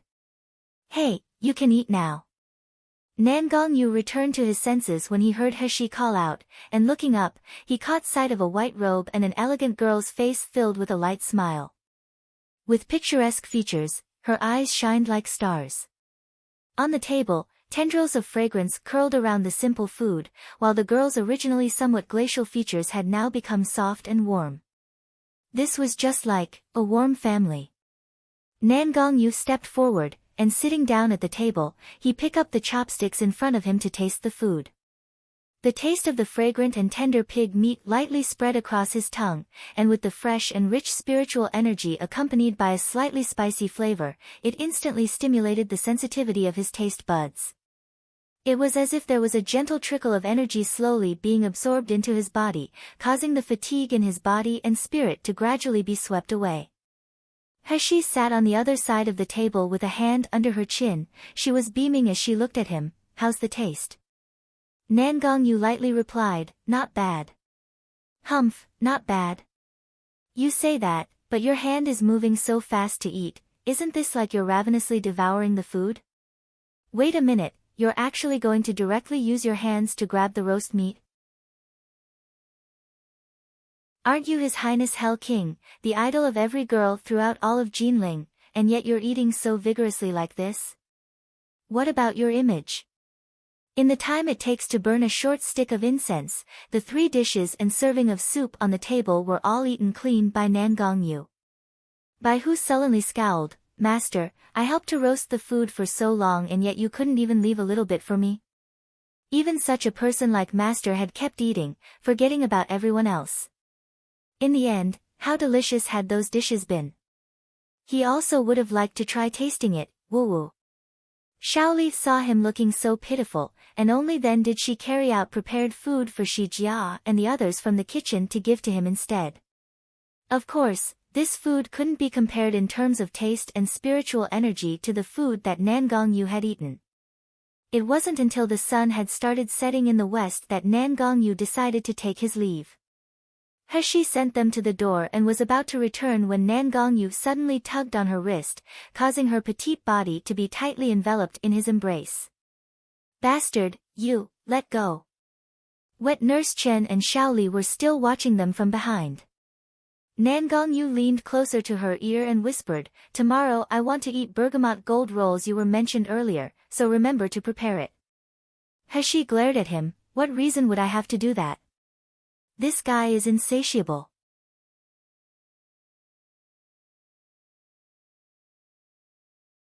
Chapter 100, People from Nalan Manor. Nangongyu looked down at her with a gentle and warm smile. "Also, the snacks that your little servant had spoken, I want to try every type of them." That's all for now." Finished speaking, and without waiting for He to answer him, he turned around and entered the carriage. He was alone as she stood by the courtyard gate, angrily gritting her teeth. "That's all for now. Who does this bastard think he is?" What made He depressed was that one word from the Hell King really carried an enormous weight, completely preventing people from going against it. From that day forward, every few days, Nangongyu would come to her small courtyard to be a freeloader. He claimed it was an advanced reward for his services. Even if he himself didn't have the free time to come, he would order Baihu to come collect the packed food. This caused Baihu, the gossiper with a big lively stomach, to become familiar with the people in this courtyard. Since eating Hexi's finely made dishes, Baihu had admired Hexi. Previously he had despised her, but now he flattered her to curry favor with her. Things continued like this for more than half a month, until one day, news from Nangongyu stopped arriving. Even Baihu's visits started decreasing. When she asked Baihu about Nangongyu's whereabouts, all she got in return were vague responses. His eyes showed his alertness and suspicion, that he was excluding her, making Hexi feel bad. Today when Baihu came to collect the food, he noticed that both Hexi and Xiaoli refused to acknowledge him, so he moved closer to them in embarrassment. "Young Master Shi, these days Master is really busy, so he's unable to come over." In the midst of his busy schedule though, he still found time to order me to look after you, young Master Shi. Hexi uttered an indifferent, "Oh." It was neither angry or happy. In fact, it was as if they were only talking about an insignificant person. When Baihu remembered that his master really valued this youngster, his heart couldn't help but tighten, while cold sweat dripped down his back. This is all Qing Long and Zhu Kei's fault. Those two guys would repeatedly caution Baihu to be wary of unknown people scheming against Master. Coupled with the fact that Master was now in his most critical time, it had made Baihu's attitude towards this young Master Shiyu somewhat cold. The result was that when he went to deliver the food to Master that day, Master's expression had unexpectedly sunk. Obviously when he looked at the spiritual food it was exactly the same. Smell, look, and taste were all great, while the spiritual energy was also rich, yet in the end, just how could Master tell that the taste was different? He was even able to feel that young Master Shi Yu was unhappy just by the taste of the food.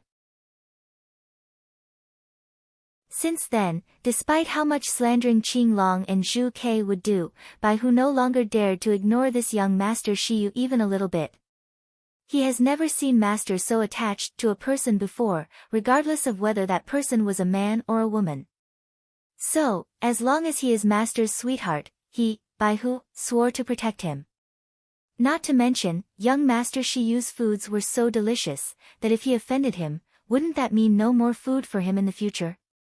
Bai Hu was lost in his thoughts when suddenly, he noticed wet Nurse Chen hurriedly running over.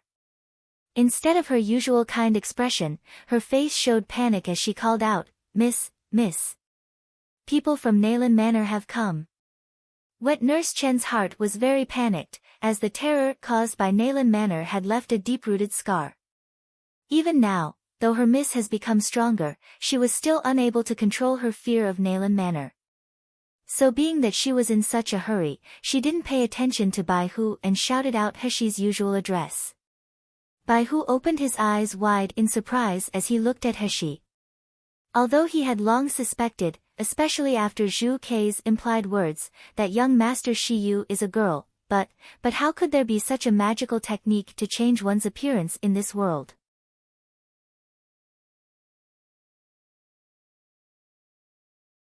Chapter 101, Damaging Nayland Manor's reputation. His cultivation base is so high, yet he unexpectedly couldn't tell at all that this person is a woman disguised as a man. Heshi didn't panic, because for her, Bai Hu knowing her true gender was simply an insignificant matter. However, just thinking about Nayland Manor, and also Nayland Feishue, who caused the death of Nayland Heshi, the corner of her mouth raised slightly, revealing a cold expression. Her hand gently moved, like the flutter of a thin cicada wing, and suddenly a human skin mask appeared in her hand. After lightly wiping her face, she then applied the mask. In the next moment, her youthful delicate skin, with an elegant and beautiful appearance, had now transformed into that of an ugly girl. Her complexion was now malnourished and sickly, with her skin dried up and swollen around her eyes. Bai Hu looked stunned as he pointed at Heshi's face, speechless for half a day. At this moment, a rough and fierce roar burst forth from the door, "Get off! Don't you know who I am? How dare you block me, you all must be really impatient to die." The backyard's gate was savagely pushed open, and an unusually tall and sturdy man dressed in blue walked in with large strides. From his appearance, he looked to be around 40 years old. With a fierce-looking face and the tip of his eyes slightly squinting, he emitted a ruthless aura. This man's name is Qin Lu, he's a slave from Nayland Manor and was one of Zhang Dezhong's men.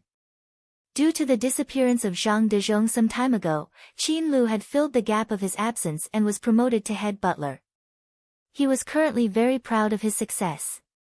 However, once Bai Hu saw him, his face revealed nothing but disdain. This man was merely trash on the third rank of the qi refining stage. If he were to be assigned a place in Hell King Manor, he wouldn't even be able to find work sweeping the floor at the most remote courtyard. Wet Nurse Chen was terrified, yet still quickly walked forwards and blocked him, saying, "Butler Qin, we are honored by your presence, but whatever is the matter? It's better to tell this old slave will then pass it on to Mississippi. Get out of the way, damned old woman." Qin Lu raised his foot and kicked Wet Nurse Chen, then said with disdain, "Who do you think you are? What sort of qualifications do you have to speak to me? Quickly call Nayland Heshi out here, I came here with orders from Madam." Finished speaking, he no longer looked at Wet Nurse Chen and taking big strides, he walked into the backyard. Yet just as he entered the backyard, Qin Lu's footsteps halted, his face showing a surprised expression. Not only was He sitting in the yard, casually drinking tea from a cup she held, but standing beside her there was a little girl who was arranging refreshments for her, while several tall and strong men were guarding her. Close by her side, there stood a graceful and outstanding man who was unfamiliar to Qin Lu, yet he had a sinister-looking smile upon his face as he looked at him. Qin Lu couldn't believe his eyes. Is she really that third Miss, Nalan He, who would only keep her head down while shrinking her shoulders and crying? He looked carefully at her again. If it's not third Miss, then who else could it be? Who else had that same pale complexion, with the same ordinary physical body without spiritual power? Humph, she's only trash. Did she think she could threaten me just by gathering some ordinary people to fill this yard? She's dreaming. Thinking till here, Qin Lu's anger increased, so walking forwards in large strides he arrogantly faced Nalan He and sneered, "Third Miss really has great style. I haven't seen you in a few months, yet from where did third Miss manage to hook these wild men? Clearly you aren't afraid that your reputation as a fickle woman would spread to the public, damaging Nalan Manor's good reputation."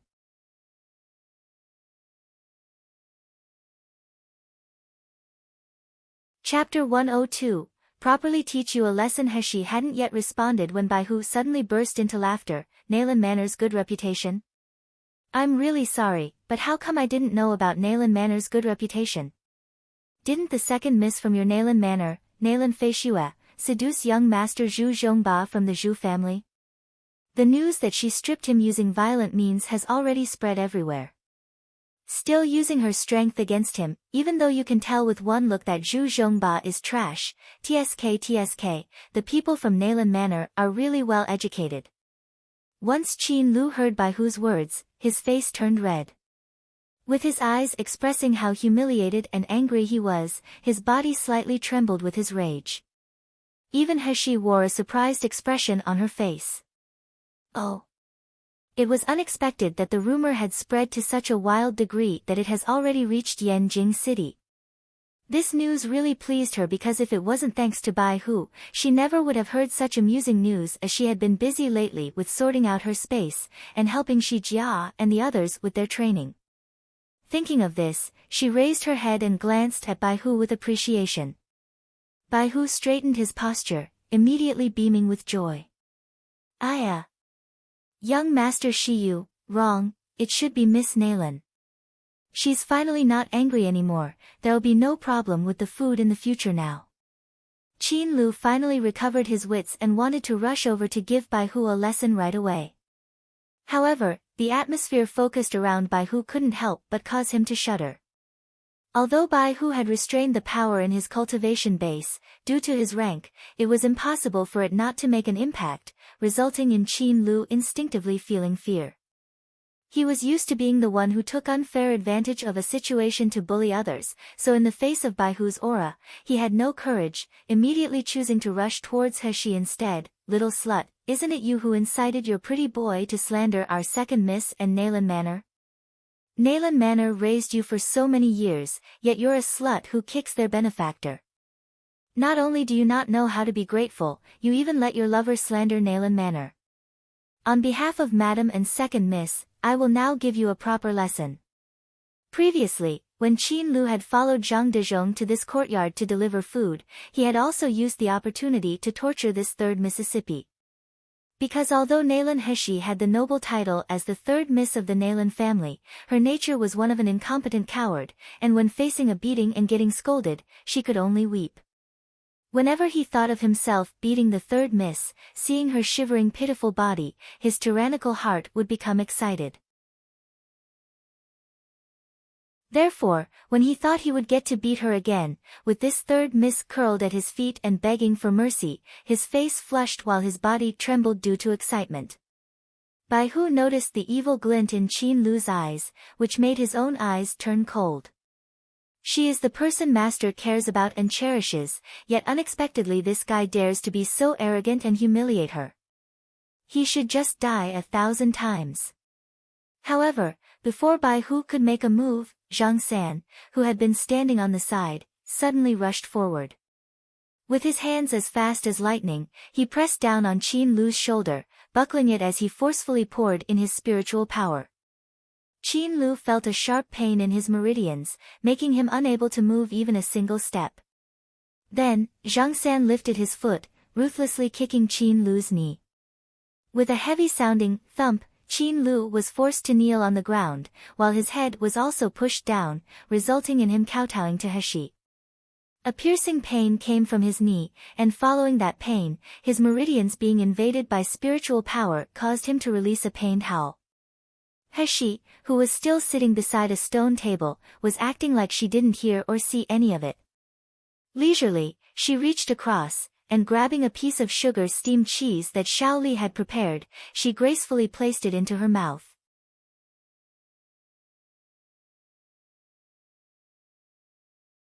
Chapter 103, I'll Let You Die Ugly. This sugar-steamed cheese made use of the spiritual fruit and spiritual flowers from her space. Specially mixed with water from the 9th secluded spirit spring, its flavor was fresher and more delicate compared to the famous desserts from her previous world. Most important of all, was that it also helped in nursing the spiritual energy to circulate in the body, and stabilizing the endurance of the meridians. Recently this has become the favorite dessert of Xiaoli and Heshi. Bai Hu watched helplessly on the side as Heshi and Xiaoli were eating. As the fragrance of the food reached his nose and distracted him, his stomach began to rumble. Finally, Xiaoli couldn't stand his pitiful expression any longer, and after obtaining permission from Heshi, she then carried a few desserts over to him while beaming. At this time, Qin Lu, who had been howling due to the sharp pain he felt, slowly came to his senses. Struggling with all his might, he twisted around to see who the person was that had pressed him into the ground. His face was distorted from his anger, but suddenly, shock was visible in every feature instead. Zhang San, unexpectedly, it was Zhang San. However, his cultivation base was only at rank 2 of the Qi refining stage. How could he beat him? With a sneak attack, right? This must be because he was momentarily unguarded, so Zhang San used that opportunity to smoothly attack him, that's all. Thinking till here, Qin Lu shouted loudly in anger, Zhang San, you dog, don't you know who I am? I'm currently the external manager for Nalan Manor. Did you dare touch me because you've eaten leopard guts? Release me immediately, did you hear me? Otherwise I will make it so that you die in an extremely ugly way. Qin Lu's duty as an external manager is to manage this outside courtyard, so it can be said that every slave belonging to Nalan Manor staying in this courtyard, including Zhang San and the others, were all his subordinates. It was up to him how he wished to handle them, therefore he was furious. Zhang San's eyes showed a carefree smile, and with a deep voice he said, Qin Lu, who do you think you are? I now only recognize young miss as my master. The moment that Zhang San became controlled by Heshi, his state of mind was completely lost. At first, he had been filled with despair at the thought of spending his lifetime as an ignorant and unfeeling puppet. However, with the passage of time, his consciousness had become clearer, and apart from not being able to go against Heshi's commands or hurting her, himself and the others were gradually no different from ordinary people. Furthermore, once they drank Mrs. Special herbal drink, Zhang San and the others were pleasantly surprised as their cultivation bases started to rise after being stagnant for a long time. Zhang San, who had had the highest cultivation base amongst them, finally managed to break through to rank 3 of the Qi refining stage. Afterwards, Zhang San and the others were fiercely dedicated to serving Heshi as their master. Not just an insignificant manager from Nalan Manor, but even if the madam from Nalan Manor personally came, they were only willing to obey Mrs. commands. After hearing Zhang San speak, Qin Lu just stared blankly. Then, due to his anger, he started trembling all over, his spiritual power even began to sharply increase. No matter how much he thought about it, he just couldn't understand. Zhang San is a slave from Nalan Manor, and previously he was respectful towards him. How can he now be such a traitor, acting like a dog that kneeled and licked that useless third miss? So the next moment, the spiritual power in Qin Lu's body suddenly burst forth, and fiercely shaking off Zhang San's suppression, he sent him flying with a kick. Although Zhang San had broken through to rank 3 of the Qi refining stage, he still couldn't compare with Qin Lu, who had already been on rank 3 of the Qi refining stage for many years, resulting in his strength only being able to last for a short length of time. After kicking Zhang San away, without the slightest hesitation, Qin Lu rushed towards He. He wanted to tear her to pieces, his eyes red with rage. He stopped Bai Hu and Shi Jia, as well as the others, as they all moved to take action. Withdrawing the bone whip from the storage ring on her finger, she lightly waved her wrist, casually sending the whip in the direction of Qin Lu as he rushed closer towards her. It was like the white whip had eyes as it flew like a spirit snake straight towards Qin Lu's body. Obviously it looked like not much strength had been used and would be weak, yet when the whip thrashed Qin Lu's body, its strength abruptly increased. Dash. Qin Lu issued continuous shrill screams as once again he fell into a kneeling position on the ground with a thump.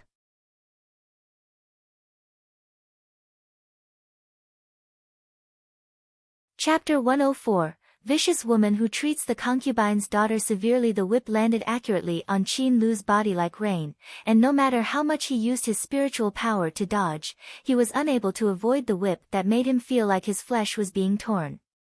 This kind of torture continued for half an incense stick length of time before it ended, and by now, Qin Lu was lying in severe pain on the ground, tears and mucus running down his face. Bai Hu looked at He playing with the whip as it flashed through the air like a dance, and his admiration towards her increased.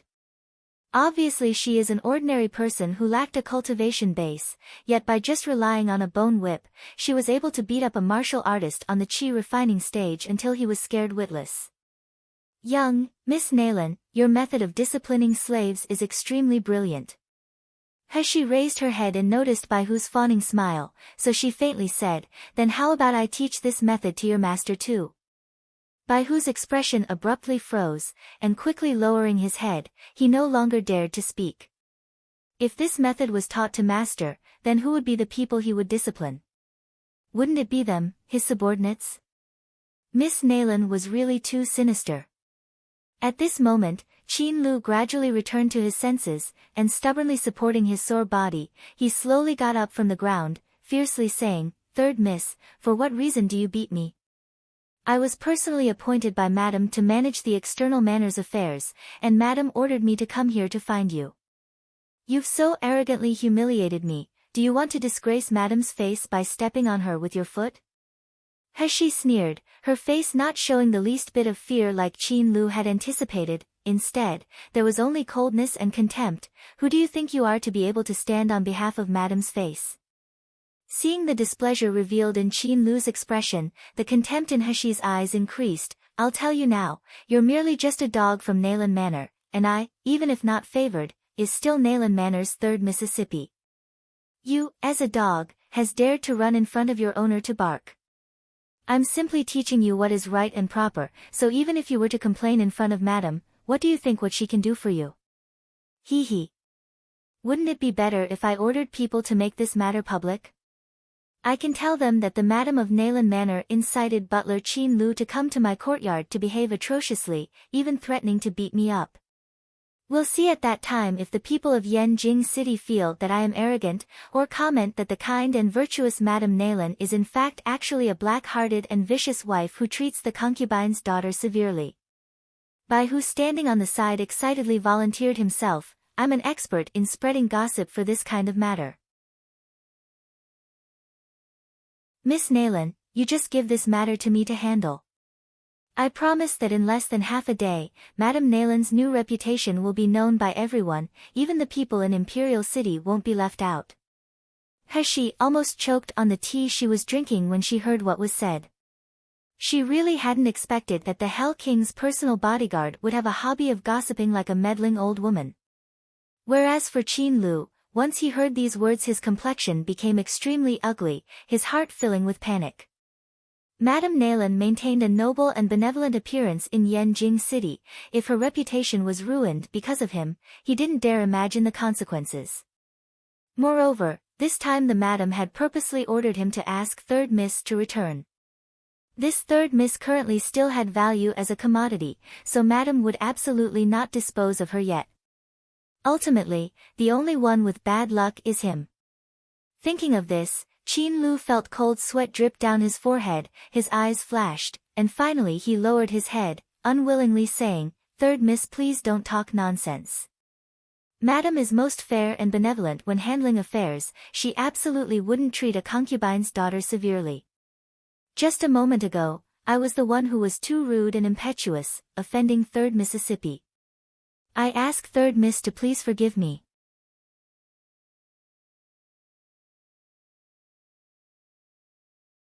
Chapter 105, Return to Nayland Manor. After saying all this he straightened back up again, and with an aloof manner said, "I came today to present to you Madame's order. Madame said that during childhood Third Miss made a mistake, so she assigned you to live in this remote courtyard as a punishment. Now that you've lived in this courtyard for many years already, it can be considered that you've learned your lesson. Therefore, Madame and Master have kindly sent me to come take Third Miss back to Nayland Manor." Qin Lu finished speaking, his face proud as he waited for Heshi to shed tears of gratitude and kneel as she thanked him. One must know that returning to Nayland Manor, or remaining in this courtyard, the treatment she would receive is like heaven and earth. Nayland Heshi was abandoned from an early age and lived a life worse than the servants. Now that she was finally able to return, she would definitely be insane if she wasn't happy. Wet Nurse Chen, who was standing nearby, gently exclaimed in joy, her eyes tearful as she murmured, Miss, did you hear that? Master is finally taking you back, Master is finally acknowledging you." The expression in Qin Lu's eyes became more arrogant, it faintly carried contempt over her misfortune. Nayland Heshi and this old woman didn't know, but how could she live comfortably after returning to Nayland Manor? It would be like dying without a burial place instead. At that time, his suffering and humiliation from today could be repaid. Qin Lu grew excited as he thought of this, but after waiting for a long time, the anticipated gratitude didn't come.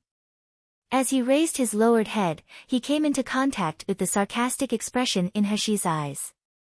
Obviously that was the same thin and shallow face as a moment ago, yet unknown when, those eyes had become as sharp as a cold blade, radiating a chill capable of absorbing a person's soul. Qin Lu's whole body felt like ice as he shuddered, and before he had a chance to speak, Heshi had already started to unhurriedly talk. "Oh, receive me back at Nayland Manor? This is Madame Nayland's order, right?" Yes, that's how it is, so..."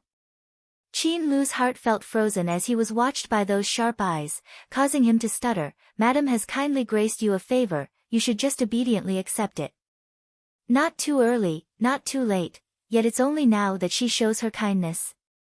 Does she regard Heshi, as a 3-year-old child?"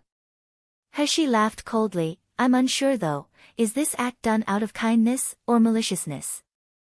The next moment her voice was filled with killing intent. "Unfortunately, it's merely an insignificant Nayland Manor, yet now they want me to return. That all depends on whether I'm willing to return or not." Qin Lu's complexion changed as he bellowed, "Third Miss, you've been given face by Madame allowing you to return, but you have no shame. You're just an illegitimate child from a lowly and shameless woman. You're one who still kneels at our feet asking for food, or have you forgotten that? You still think of yourself as a miss from Nayland Manor? Pooh! Wait for a bit and Nayland Manor will remove you from the family registry, we'll see how long it will take for you to die then."